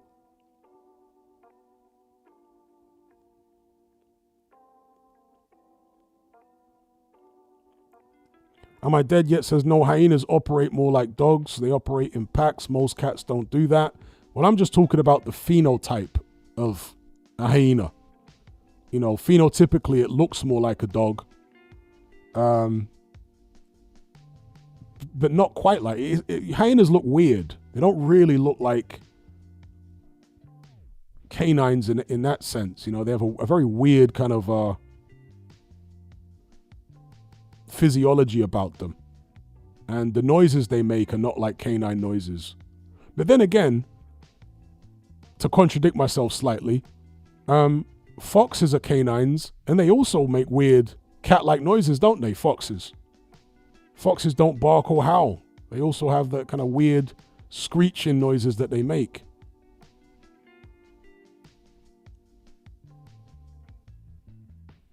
But foxes do look like dogs, you know, or similar to dogs. Whereas hyenas just look weird. They've got like short back legs and longer front legs and these big, long, thick necks and small heads. They just look very strange, like strange creatures.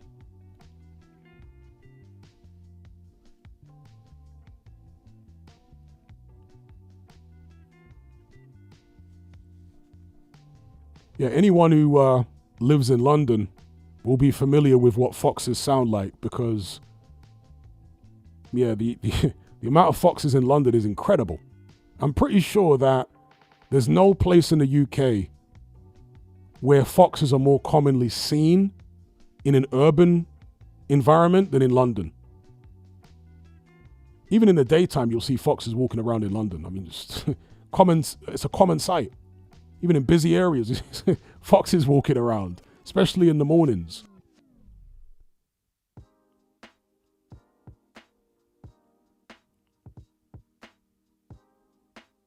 Orca says scientists are stubborn overthinkers. It's stupid. Yeah, you get a lot of ridiculous, pedantic thinkers in the scientific community. Not all of them, of course. The mavericks tend not to be like that. But the rank and file scientists, yes, you do find a lot of them are extremely pedantic and dogmatic. And that's why they're so hostile to the the mavericks who come along and discover new things and make big scientific advances because they're thinking outside the box and they're not sticking to the orthodoxy.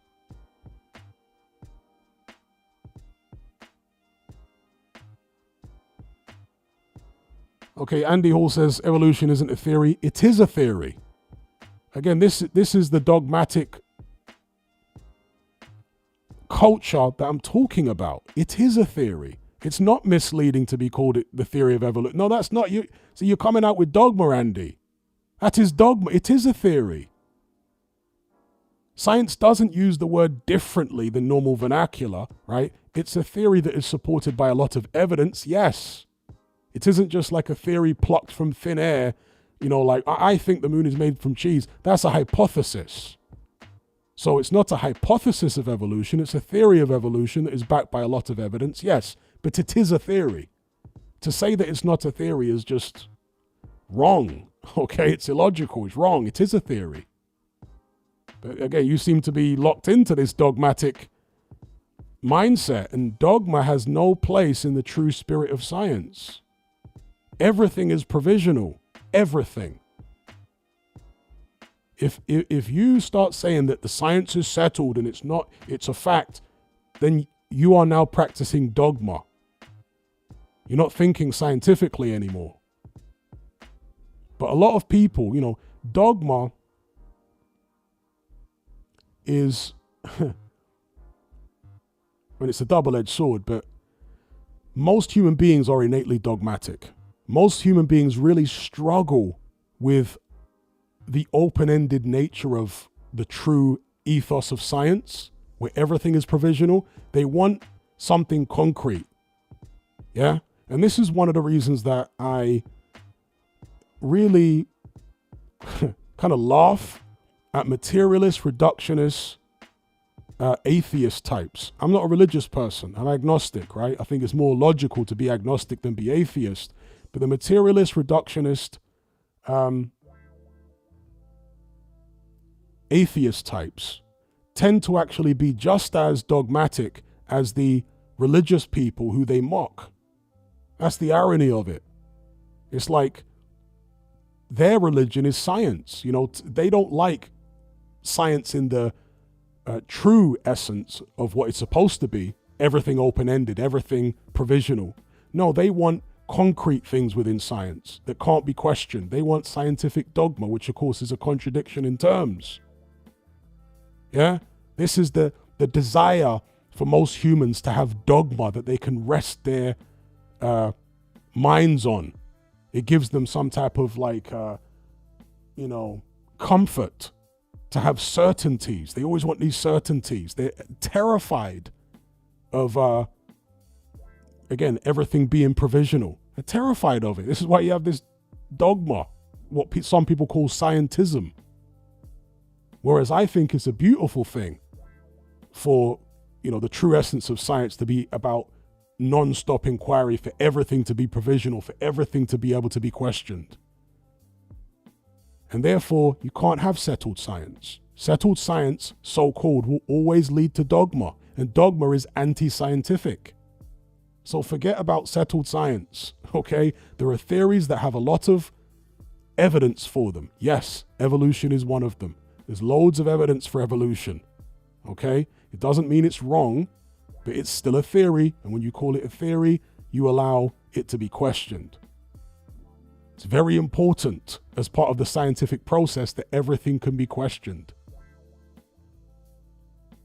And again, settled science is literally a dogmatic statement, which is anti-science, okay, in its ethos.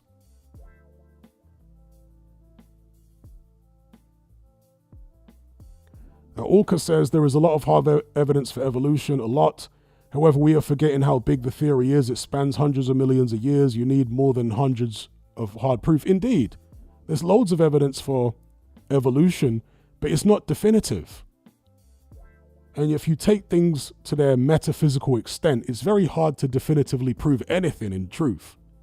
But I have no problem with that. I have no problem with it being extremely difficult to completely prove anything. But most other people do have a problem with it. They always want certainty.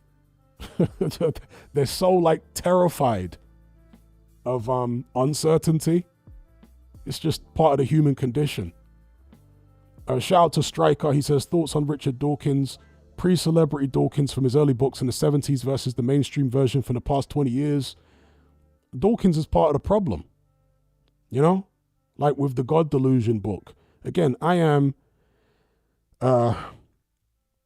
agnostic, which is the most logical thing to be. If you are following logic, being agnostic is far more logical than being a atheist.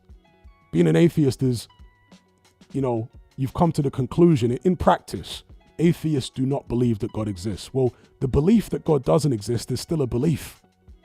You know what I mean? Now, somebody here says it depends on how you define God, Hatman. Islam, Christianity, for example, have been proven to be false because they're contradictory. No, they haven't. The existence of the Abrahamic God has never been proven to be false. You can't prove it. You can't disprove the existence of an invisible force that operates outside of our, visual and physical reality. You can't prove nor disprove such a thing. Hence, it's far more logical to be agnostic, to say, well, I don't know. I might suspect that God doesn't exist. I'm very skeptical about that God existing. And if you asked me to put a percentage on it, I'd say 99.9% sure that doesn't exist. But can I be 100% certain? Can I prove it empirically? No, I can't. You cannot prove empirically that the Abrahamic God doesn't exist. You cannot do it. Okay? And again, that is something that a lot of atheist, materialist, reductionist types struggle with. They are dogmatic themselves. That's the irony of it. So many atheist, materialist, reductionist, scientism types are just as dogmatic as the religious people who they mock. They are not as logical as they think they are. Right? The logical position is to be, like me, agnostic, and say I have strong suspicions, but I can't prove conclusively. Hence, I'm agnostic. I'm not an atheist.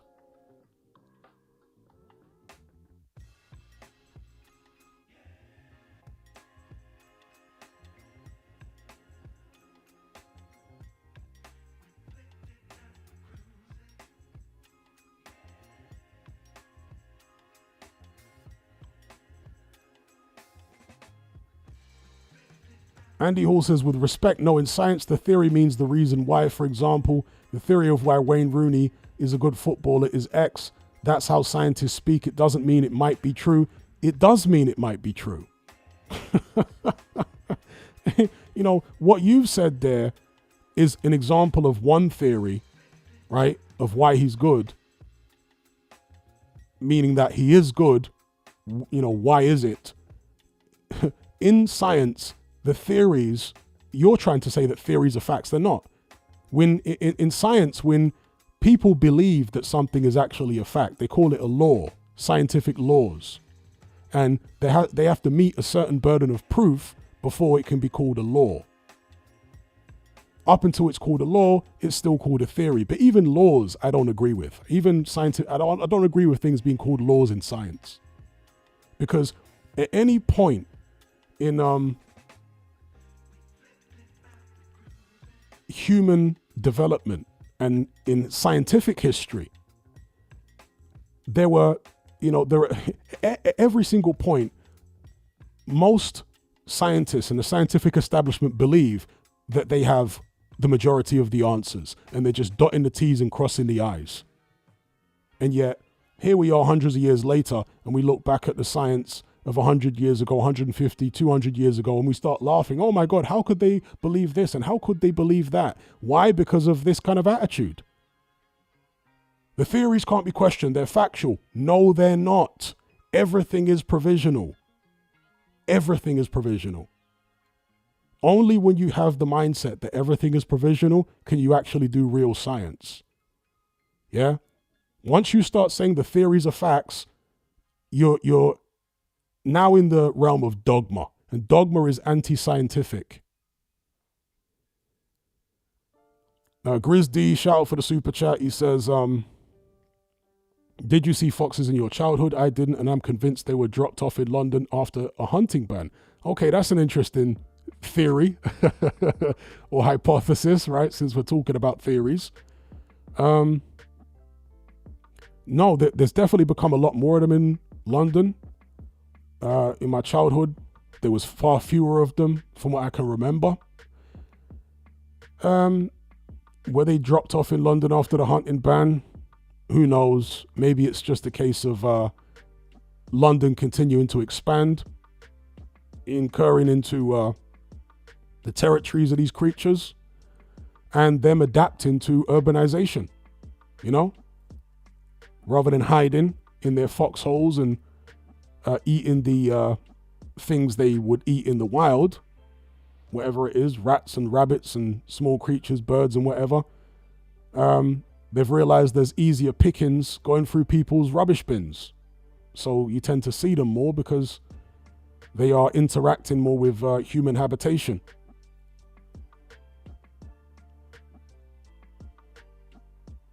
Create Your Emotion says, I agree, you can't prove anything 100%. Of course you can't. If you think about it metaphysically, you can... I mean, there are certain things within our reality which we can ostensibly prove 100%, but if you take them back to their metaphysical extent, right, you'll see that you can't really prove anything completely, right?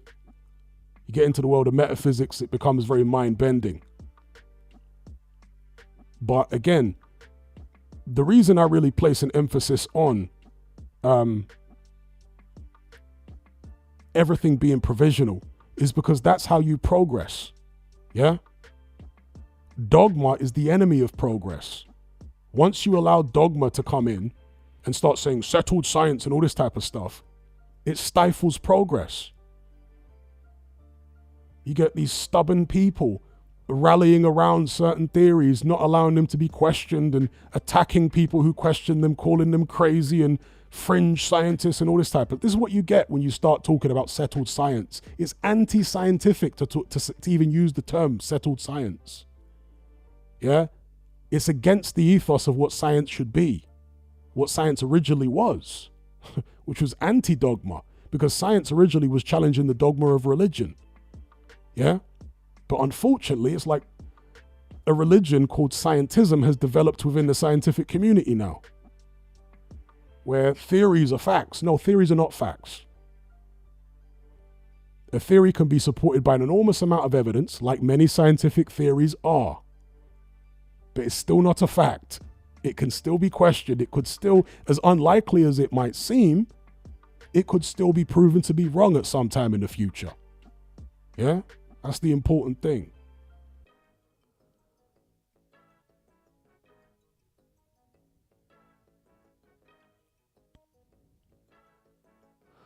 Rowan says, how far do you think Fran Sanchez will go in the heavyweight division? Well, he has to get back in the ring first, right? And we'll find out. Shout out to Rowan, because he's been out since that loss to Ajagba, hasn't he? He hasn't bothered climbing back in the ring since then.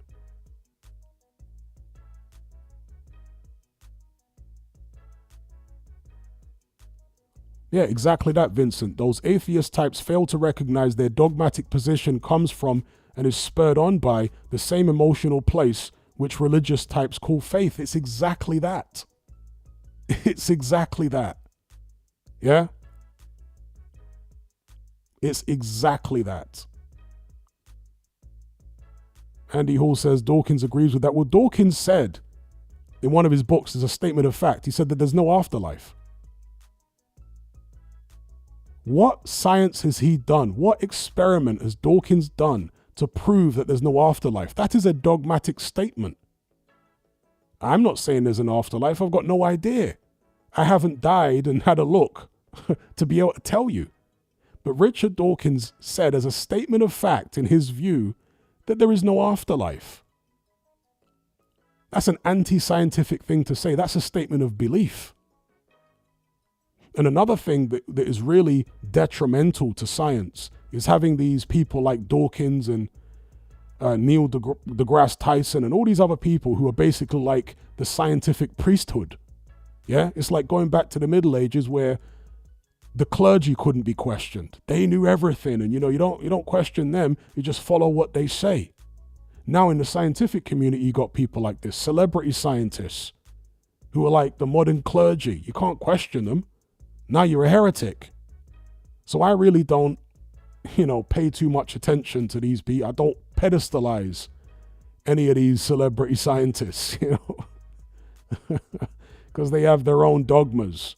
And as I say, when Richard Dawkins said that there's no afterlife, how do you know? How do you know there's no afterlife? That, he believes that consciousness is localized to the body, and when the body dies, consciousness dies with it. Again, that is a belief. There's no science to prove that is the case. No science at all to prove that. So there's no, in the genuine spirit of science, there's no room, there's no place for statements like that. Shout out to Orca for the super chat. He says, I agree with you on what you're saying, but I do truly think that there are a few things that have been found to be objectively true. My problem is why wide of a scale people throw that label around.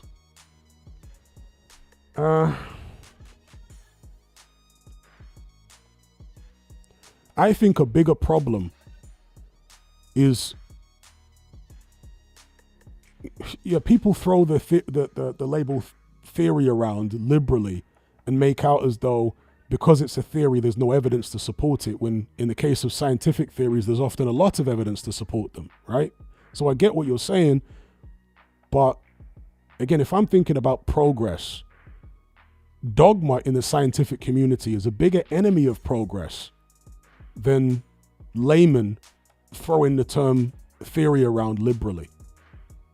Because ultimately, the scientific community are the ones who are going to be coming up with the progress, right? It's not the average layman.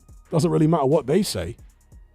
Okay, so when you have dogma forming in the scientific community, which is a very, very real thing, it's endemic really in the scientific community, dogma.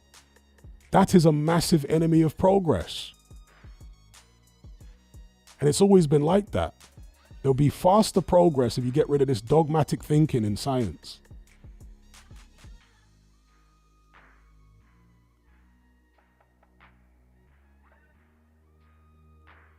Devon says there's no reason why there would be an afterlife. We can't know anything for certain, but we can only see and detect what in the realms of science. So there's no reason to believe there's anything beyond it.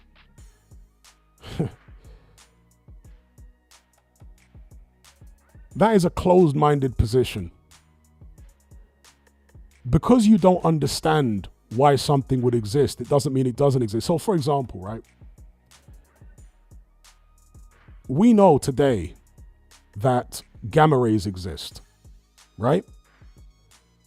We know that there are radio waves and various other unseen forces all around us that even permeate us. 300 years ago or 400 years ago, human beings didn't know that these things existed. And they might say the very same thing that you just said there. Well, I don't believe that these invisible, waves are all around us, because what reason would there be for them? You know what I mean? To me, this is not scientific thinking. You have to retain an open mind. Anything is possible. Yeah? This reality is far more mysterious than we could possibly imagine. Our perception of what this reality is today will probably be very different to what our perception of what this reality is 1,000 years from now.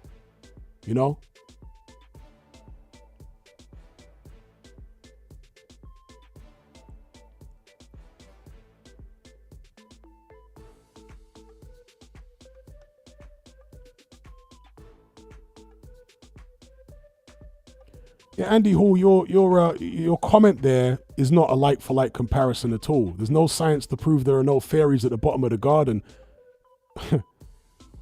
No one's filmed a fairy at the bottom of the garden. People have access to the bottom of the garden. So it's not a like-for-like comparison at all. Yeah? You could do a lot of science to try and attempt to prove or disprove fairies at the bottom of the garden. You can't do any science to prove that there's no afterlife. Science doesn't understand what consciousness is. Yeah, somebody said there that there's no reason for an afterlife to exist. There's no reason for consciousness to exist.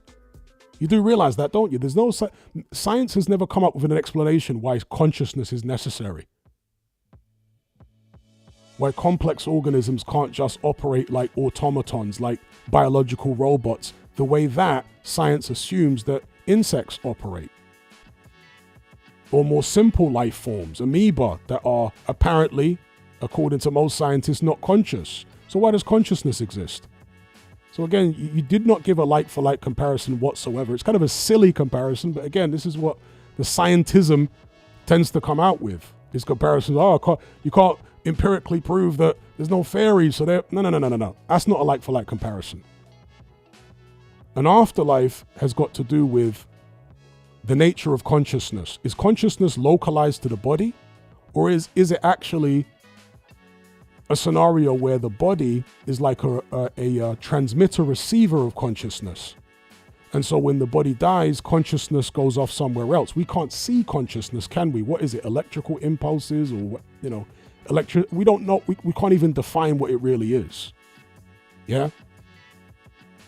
So it's not as silly as fairies down the bottom of the garden. Yeah. Consciousness, we experience it. What happens to consciousness when we die? We don't know. And with regards to evidence for an afterlife, yeah, this is not proof, this is suggestive, is out-of-body experiences. Now, if you have studied out-of-body experiences, the evidence is overwhelming that something is going on there, right? Countless people on their deathbeds who've come back from the brink of death have reported being floating over their bodies and looking down. Absolutely thousands, maybe millions of people have reported these things. Okay, so that is suggestive of consciousness not being localized to the body, not being an epiphenomenon of the brain. That's the way that materialist reductionists describe it. It's an epiphenomenon of the brain. But these out-of-body experiences suggest the opposite. That actually consciousness can survive outside of the body. And if you are really a scientific-minded person, then you would be entertaining the possibility that indeed consciousness can operate outside of the body. But if you're a dogmatic person, you're going to say, it's impossible, no way, consciousness can't exist outside the body. You've got no evidence to prove that. And there is evidence to suggest that it can exist outside the body. See, this is how a scientific person will think. A dogmatic person will say, no, it can't happen. No. This is exactly what I'm talking about. It's the dogma that exists within science, scientism. It's not real science. It's like pseudo, actually, the ironic thing is it's pseudo-scientific to be so close-minded and say, oh, no, it can't.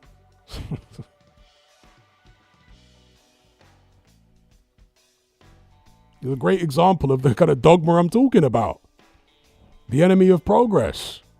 If we are to investigate the mystery of consciousness, and consciousness truly is a mystery, if we are to investigate it and hope to come to any kind of understanding about it, then we have to be open to the possibility that science is not, that consciousness is not localized to the body. Yeah? If we have scientific minds, we have to be open to the possibility that consciousness is not localized to the body. And if it's not localized to the body, then that, of course, opens the door for there to be some type of afterlife. Not necessarily the religious version of an afterlife where you're in the clouds with God and, pearly gates and all that, but some type of afterlife where the consciousness exists outside of the physical. Outside of the confines of a physical body.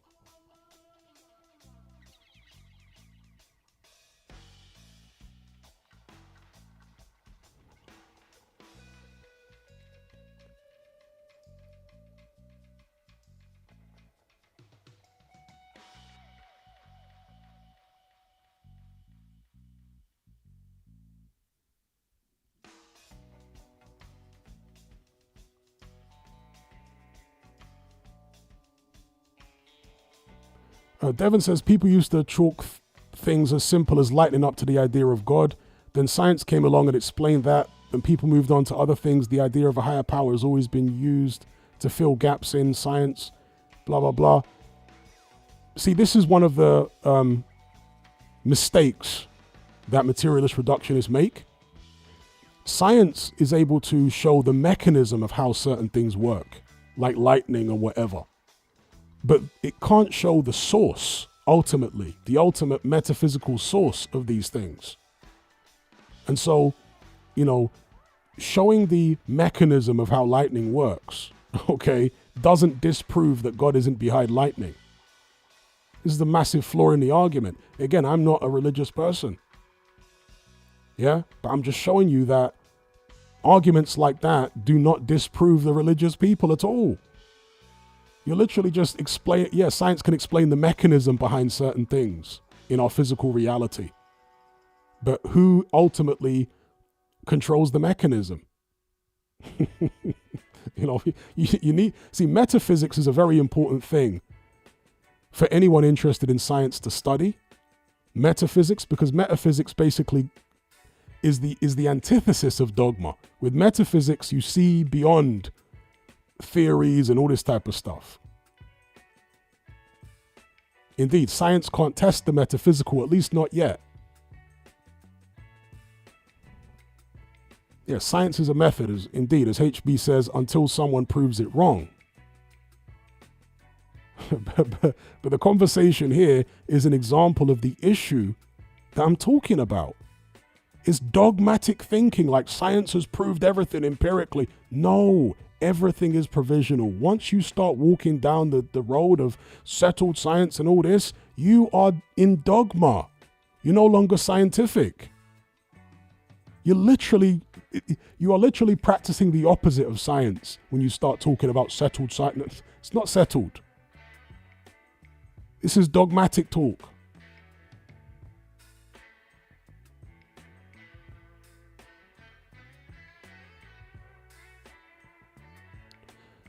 Okay, Devon says, yes, but these are things that people use as evidence for God. Well, I agree with you on that. Yeah, you cannot prove the existence of God at all. Belief in God is belief, okay? No doubt. I'm completely with you on that. People use certain things as proof of God that are really not proof. 100%. Yeah? But you need to not fall into the trap of thinking that you can disprove God either, because you can't. You can't disprove it. You can't disprove God. Now, you might be able to disprove the nature of God. And this is something I've often been talking about on my Patreon for the past few months, is disproving the nature of God. Yeah, so for example, the Abrahamic God is said to be all powerful and all good and all loving and all benevolent and so on and so forth. I can logically disprove that, the nature of the Abrahamic God is like that. I feel like I can prove it, right, with logic. But I can't prove that God doesn't exist. Yeah, I might be able to prove that certain gods are liars or certain gods are described in a way which they couldn't possibly exist looking at their fruits, right? But in terms of the existence of some type of creator entity that we can't see, that exists outside of our perception, you can't prove or disprove that. Yeah? And some people they fall into the trap of disproving the nature of God, thinking that disproves the existence. Because those are two different arguments. There's a saying that if God exists, and it relates more so to the Abrahamic God, if God exists, he's either not all powerful or he's not all good. Based upon his fruits, right? What we see around us in the world. He's either not all powerful or he's not all good. Hence, loads of good people suffer. Loads of God-fearing people suffer and die and have horrible things happen to them.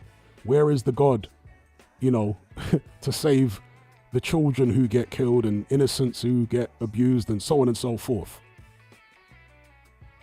So again, you could argue that you can prove that God is not good or God is not all powerful, but to say that you can prove that God doesn't exist, you can't.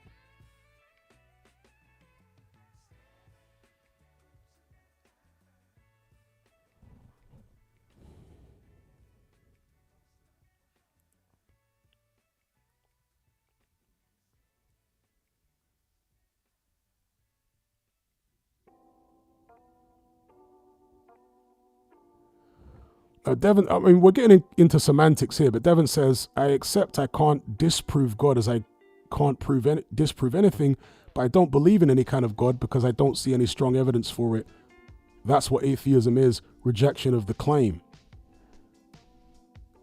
Atheism isn't a claim itself. Well, you know, that is what you often hear people say, that atheism isn't a claim itself, but in practice, it actually is a claim, because the majority of atheists are absolutely adamant that God doesn't exist, to the point that it's literally a belief. You know, once you become so adamant about something, it's a belief now, and therefore you're making a claim. The more logical position is to be agnostic. I'm not making a claim. I'm not telling you that God does or doesn't exist. I might have a suspicion, one way or the other, a strong suspicion. But I will never go as far as, like, you know, arguing with religious people and saying God definitely doesn't exist, and being really angry with them and mocking them. I never do that, because I don't know. Maybe I'm the fool, right?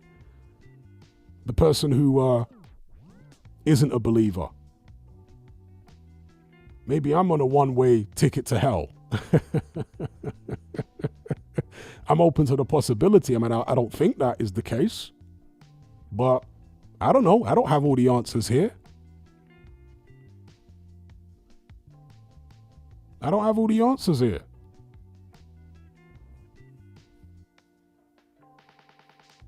The only true wisdom is knowing that I know nothing.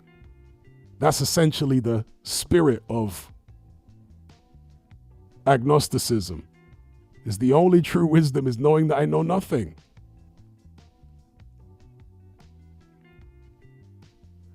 Gorguga says you can be agnostic, atheist too. Again, we're getting into the semantics here, but I'm talking about in practice.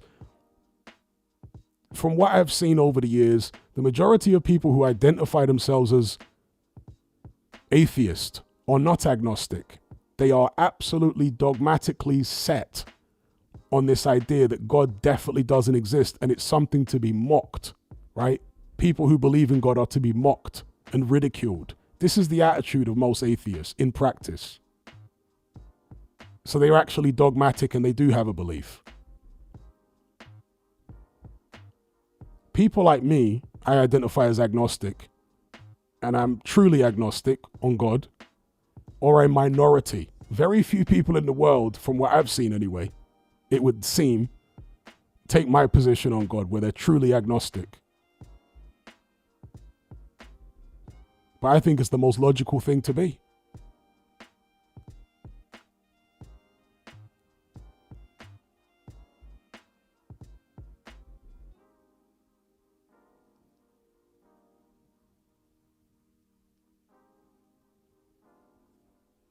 Devin says the reason I don't consider it to be a decent, but again, Devin, what I mentioned earlier on, where was the decent evidence of gamma rays and radio waves and microwaves existing to human beings 400 years ago? Where was the evidence for it? There was no evidence that it existed.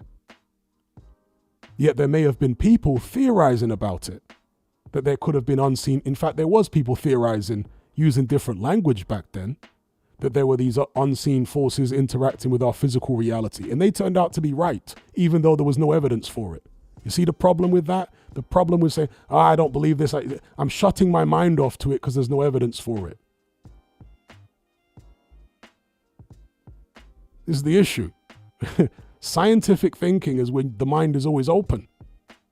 Again, you can have suspicions, right? But when it's something as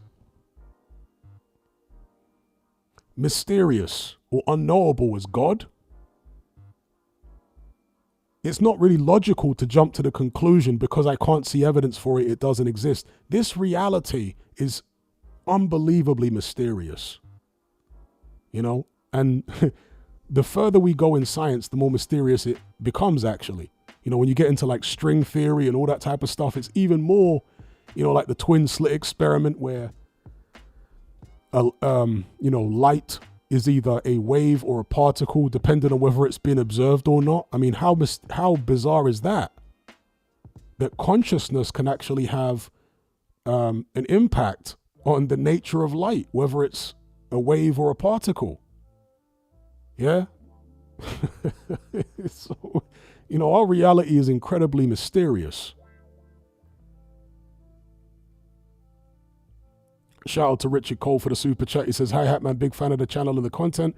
I've always wondered, what was your decision behind creating a faceless YouTube channel and its pros and cons?"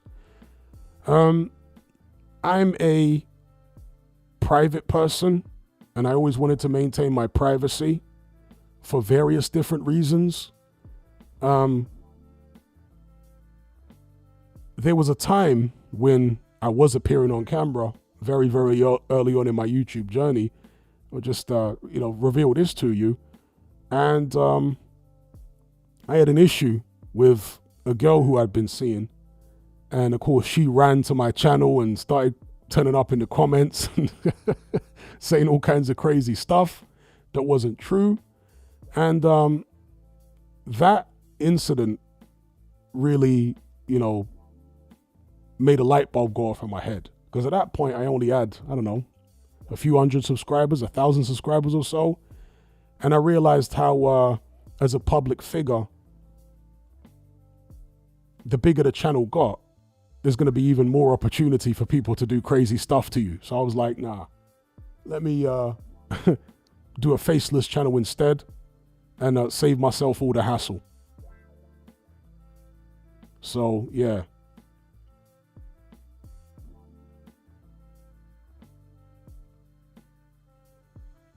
Devin says, gamma rays, as with everything else, has been proven, has always been within science. No, it hasn't. There was no way to prove gamma rays existed 400 years ago. No evidence that they existed 400 years ago. You didn't have the apparatus or the experiments to be able to prove that gamma rays existed 400 years ago, yet they still existed. You seem to be missing my point. Yeah? Gamma rays and so on existed 400 years ago, but there was no means at the time to prove it. So here we are today saying, well, we can't, there's no evidence God exists. Yeah, we have no means to prove that God exists. That doesn't mean that in the future there won't be means to do so. See, it's a mindset. Yeah? The most important thing when it comes to scientific progress is maintaining an open mind. Not closing yourself off to possibilities. Oh, we can't prove it, therefore it doesn't exist. That's anti-scientific. You understand that there's always developments in technology. And with those developments, opens you up to discover things that you didn't previously know existed. Gamma rays being an example. Indeed, IF says we didn't have the knowledge back then. Didn't have the knowledge. Some people were theorizing that there were unseen forces interacting with our physical reality, but we didn't have the technology to be able to prove any of it. Yeah? And there will be things in the future, hundreds or thousands of years in the future, which today we cannot prove the existence of, but in the future we will be able to prove the existence of. That's the way these things tend to go.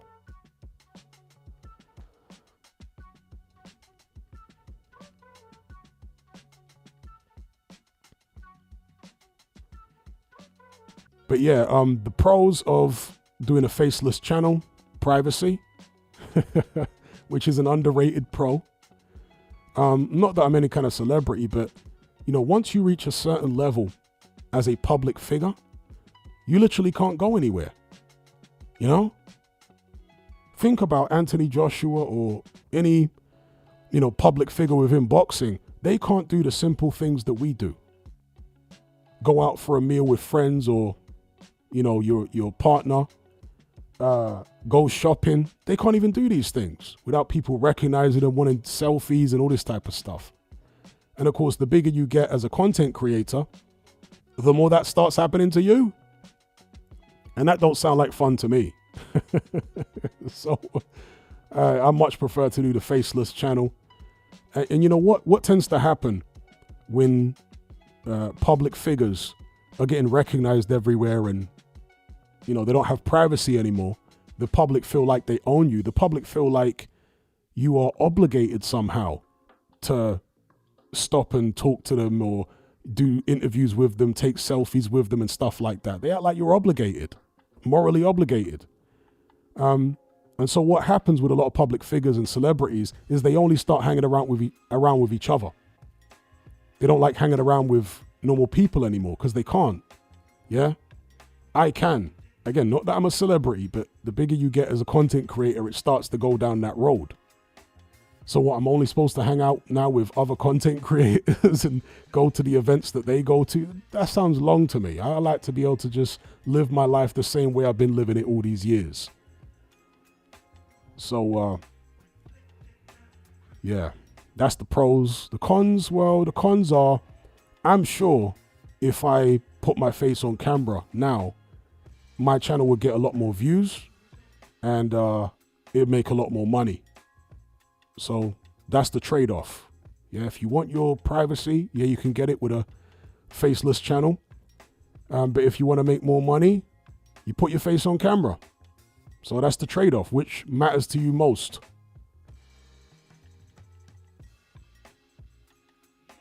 Exactly as Afro Jam said there, the science is never settled. It can't be. If it's settled, then it's not science.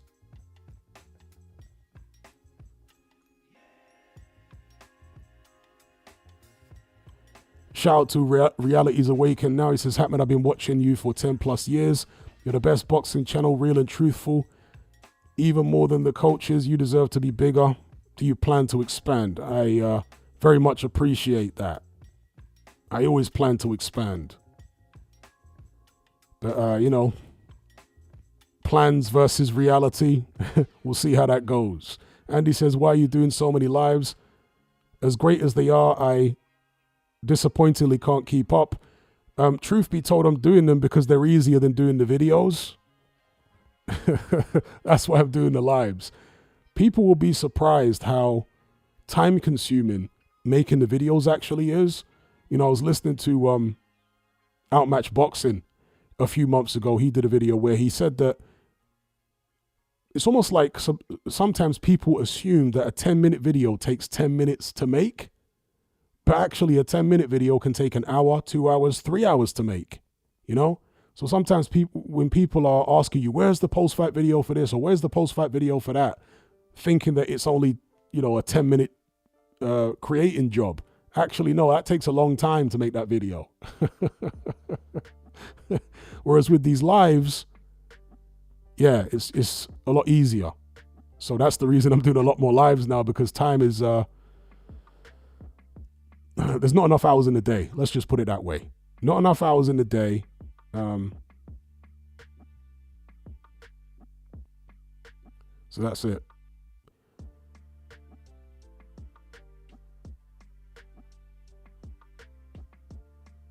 Now, Devin says, what I was trying to say was that just because something hasn't been proven doesn't mean it doesn't exist. Doesn't mean something is a high possibility. But a high possibility is just a point of view. There would have been scientists, or, the precursor of science was alchemy. There would have been learned men of the day who were absolutely adamant that such a thing as gamma rays is impossible. So it's only ever a point of view as far as what can exist and what can't. And in your point of view, that's what I'm talking about.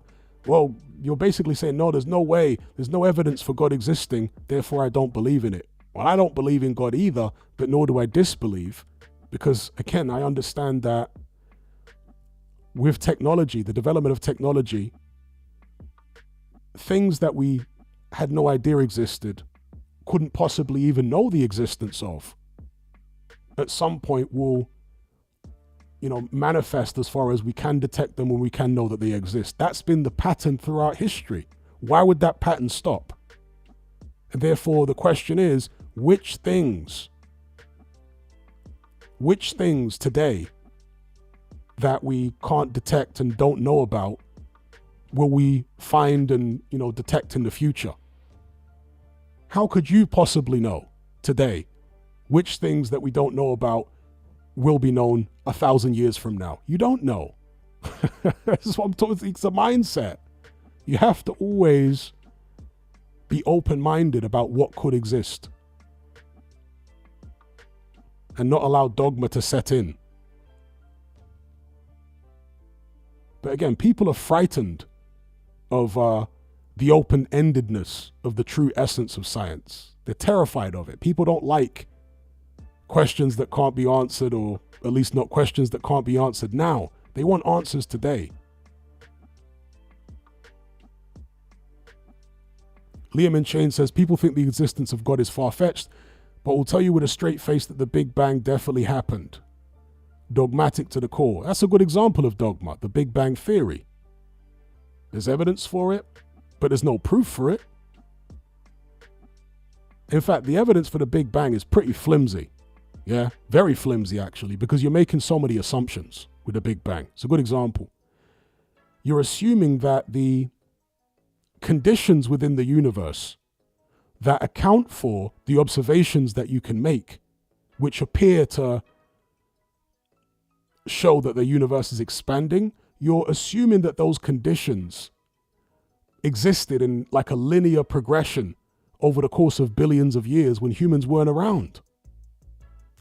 You're making assumptions over the space of billions of years. Do you know what I mean? Like the assumptions that you have to make to believe in the Big Bang theory are absolutely colossal. Colossal. Okay? I'm not saying, I can't tell you the Big Bang theory is definitely incorrect, but there is not even close to the level of evidence to prove that the Big Bang theory is correct. Not even remotely close.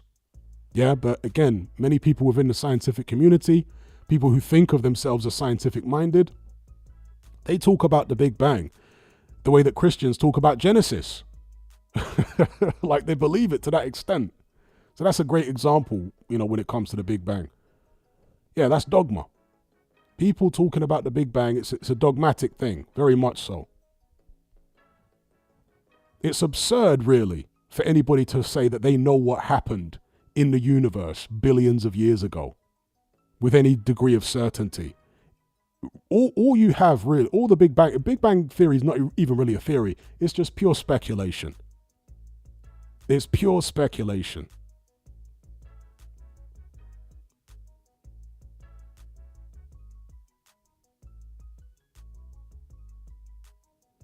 Devon says they probably had good reason not to believe in gamma rays before they existed. Gamma rays have always existed. Gamma rays existed 400 years ago. So that is not a good reason to believe that something doesn't exist. Again, you're making an assertion that something doesn't exist because we can't see evidence for it. If you're always waiting for evidence before you believe something exists, then you're not going to be able to do science, because science is always searching for things, right? If you've come to the conclusion that something doesn't exist, then you're not going to be searching. Again, this is anti-scientific thinking.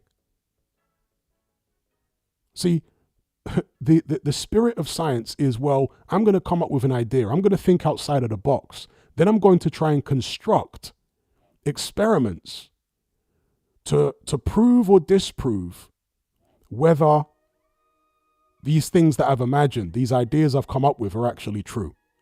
Yeah? It starts with thinking outside the box. Every discovery, every bit of scientific progress starts with somebody coming up with something in their head and saying, what if the universe works like this? What if it works like that? I can't prove it, but I have this notion in my head that it works in this way. It may take hundreds of years to come up with the technology to put together an experiment that proves that their idea has validity to it. You see? But if you are of the view that, there's no evidence, therefore I don't believe it exists, then there's no impetus to actually look for it. See, this is unscientific thinking. One of the most important things, and I did see a scientist actually say this, so kudos to the scientist. This was on a mainstream program years ago. And they asked this scientist, what's the most important thing that you need to be a good scientist? And they said a good imagination.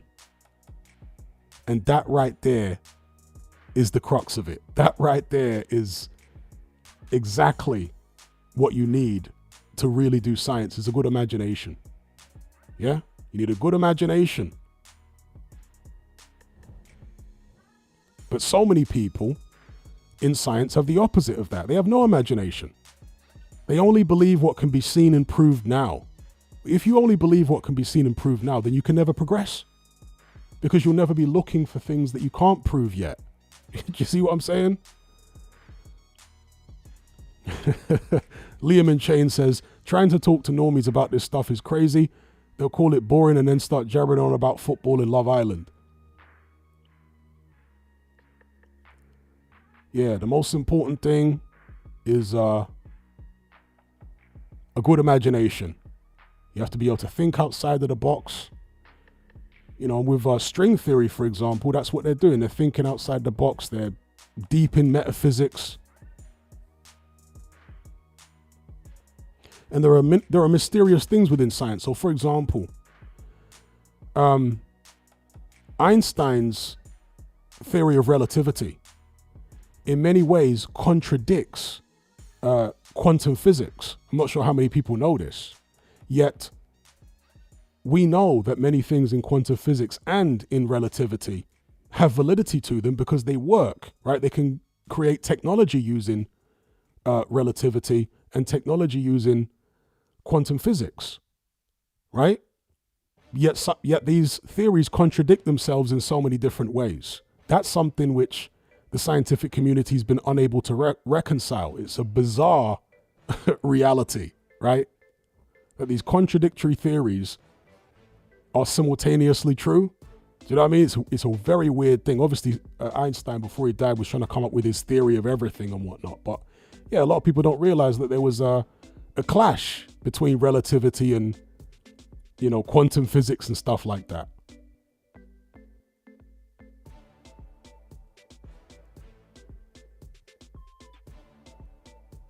And I find quantum physics particularly fascinating because, again, the smaller you go and the more metaphysical you go, the more bizarre things become. Again, the twin slit experiment is an old experiment, right? But that's an example of how bizarre things are. They were trying to establish whether light is a wave or a particle, and they found that it depends on whether the experiment is being observed or not. Which is mind-blowing, right?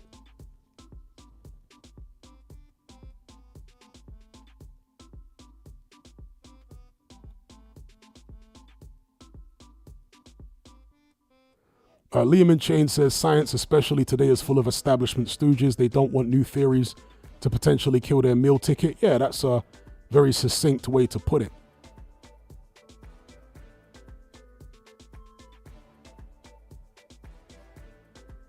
Anyway, how long have I been on this live for? I've been talking for ages here. This might be the longest one ever. That's what she said. That's what she said.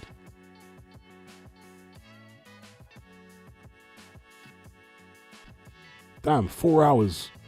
All right, I'll draw the curtain on it here. Since we've drifted way, way beyond talking about boxing, we're into quantum physics and science and relativity and God, and where are we in this conversation? I always enjoy drifting like this, but yeah. Let's call it a day there. As ever, I'd like to shout out to each and every one of you for participating in this live. I enjoyed the conversation. Hopefully you guys did as well. Special shout out to everyone who donated via Super Chat. Until next time, take care, be good. I'll catch you on the other side. I'm out.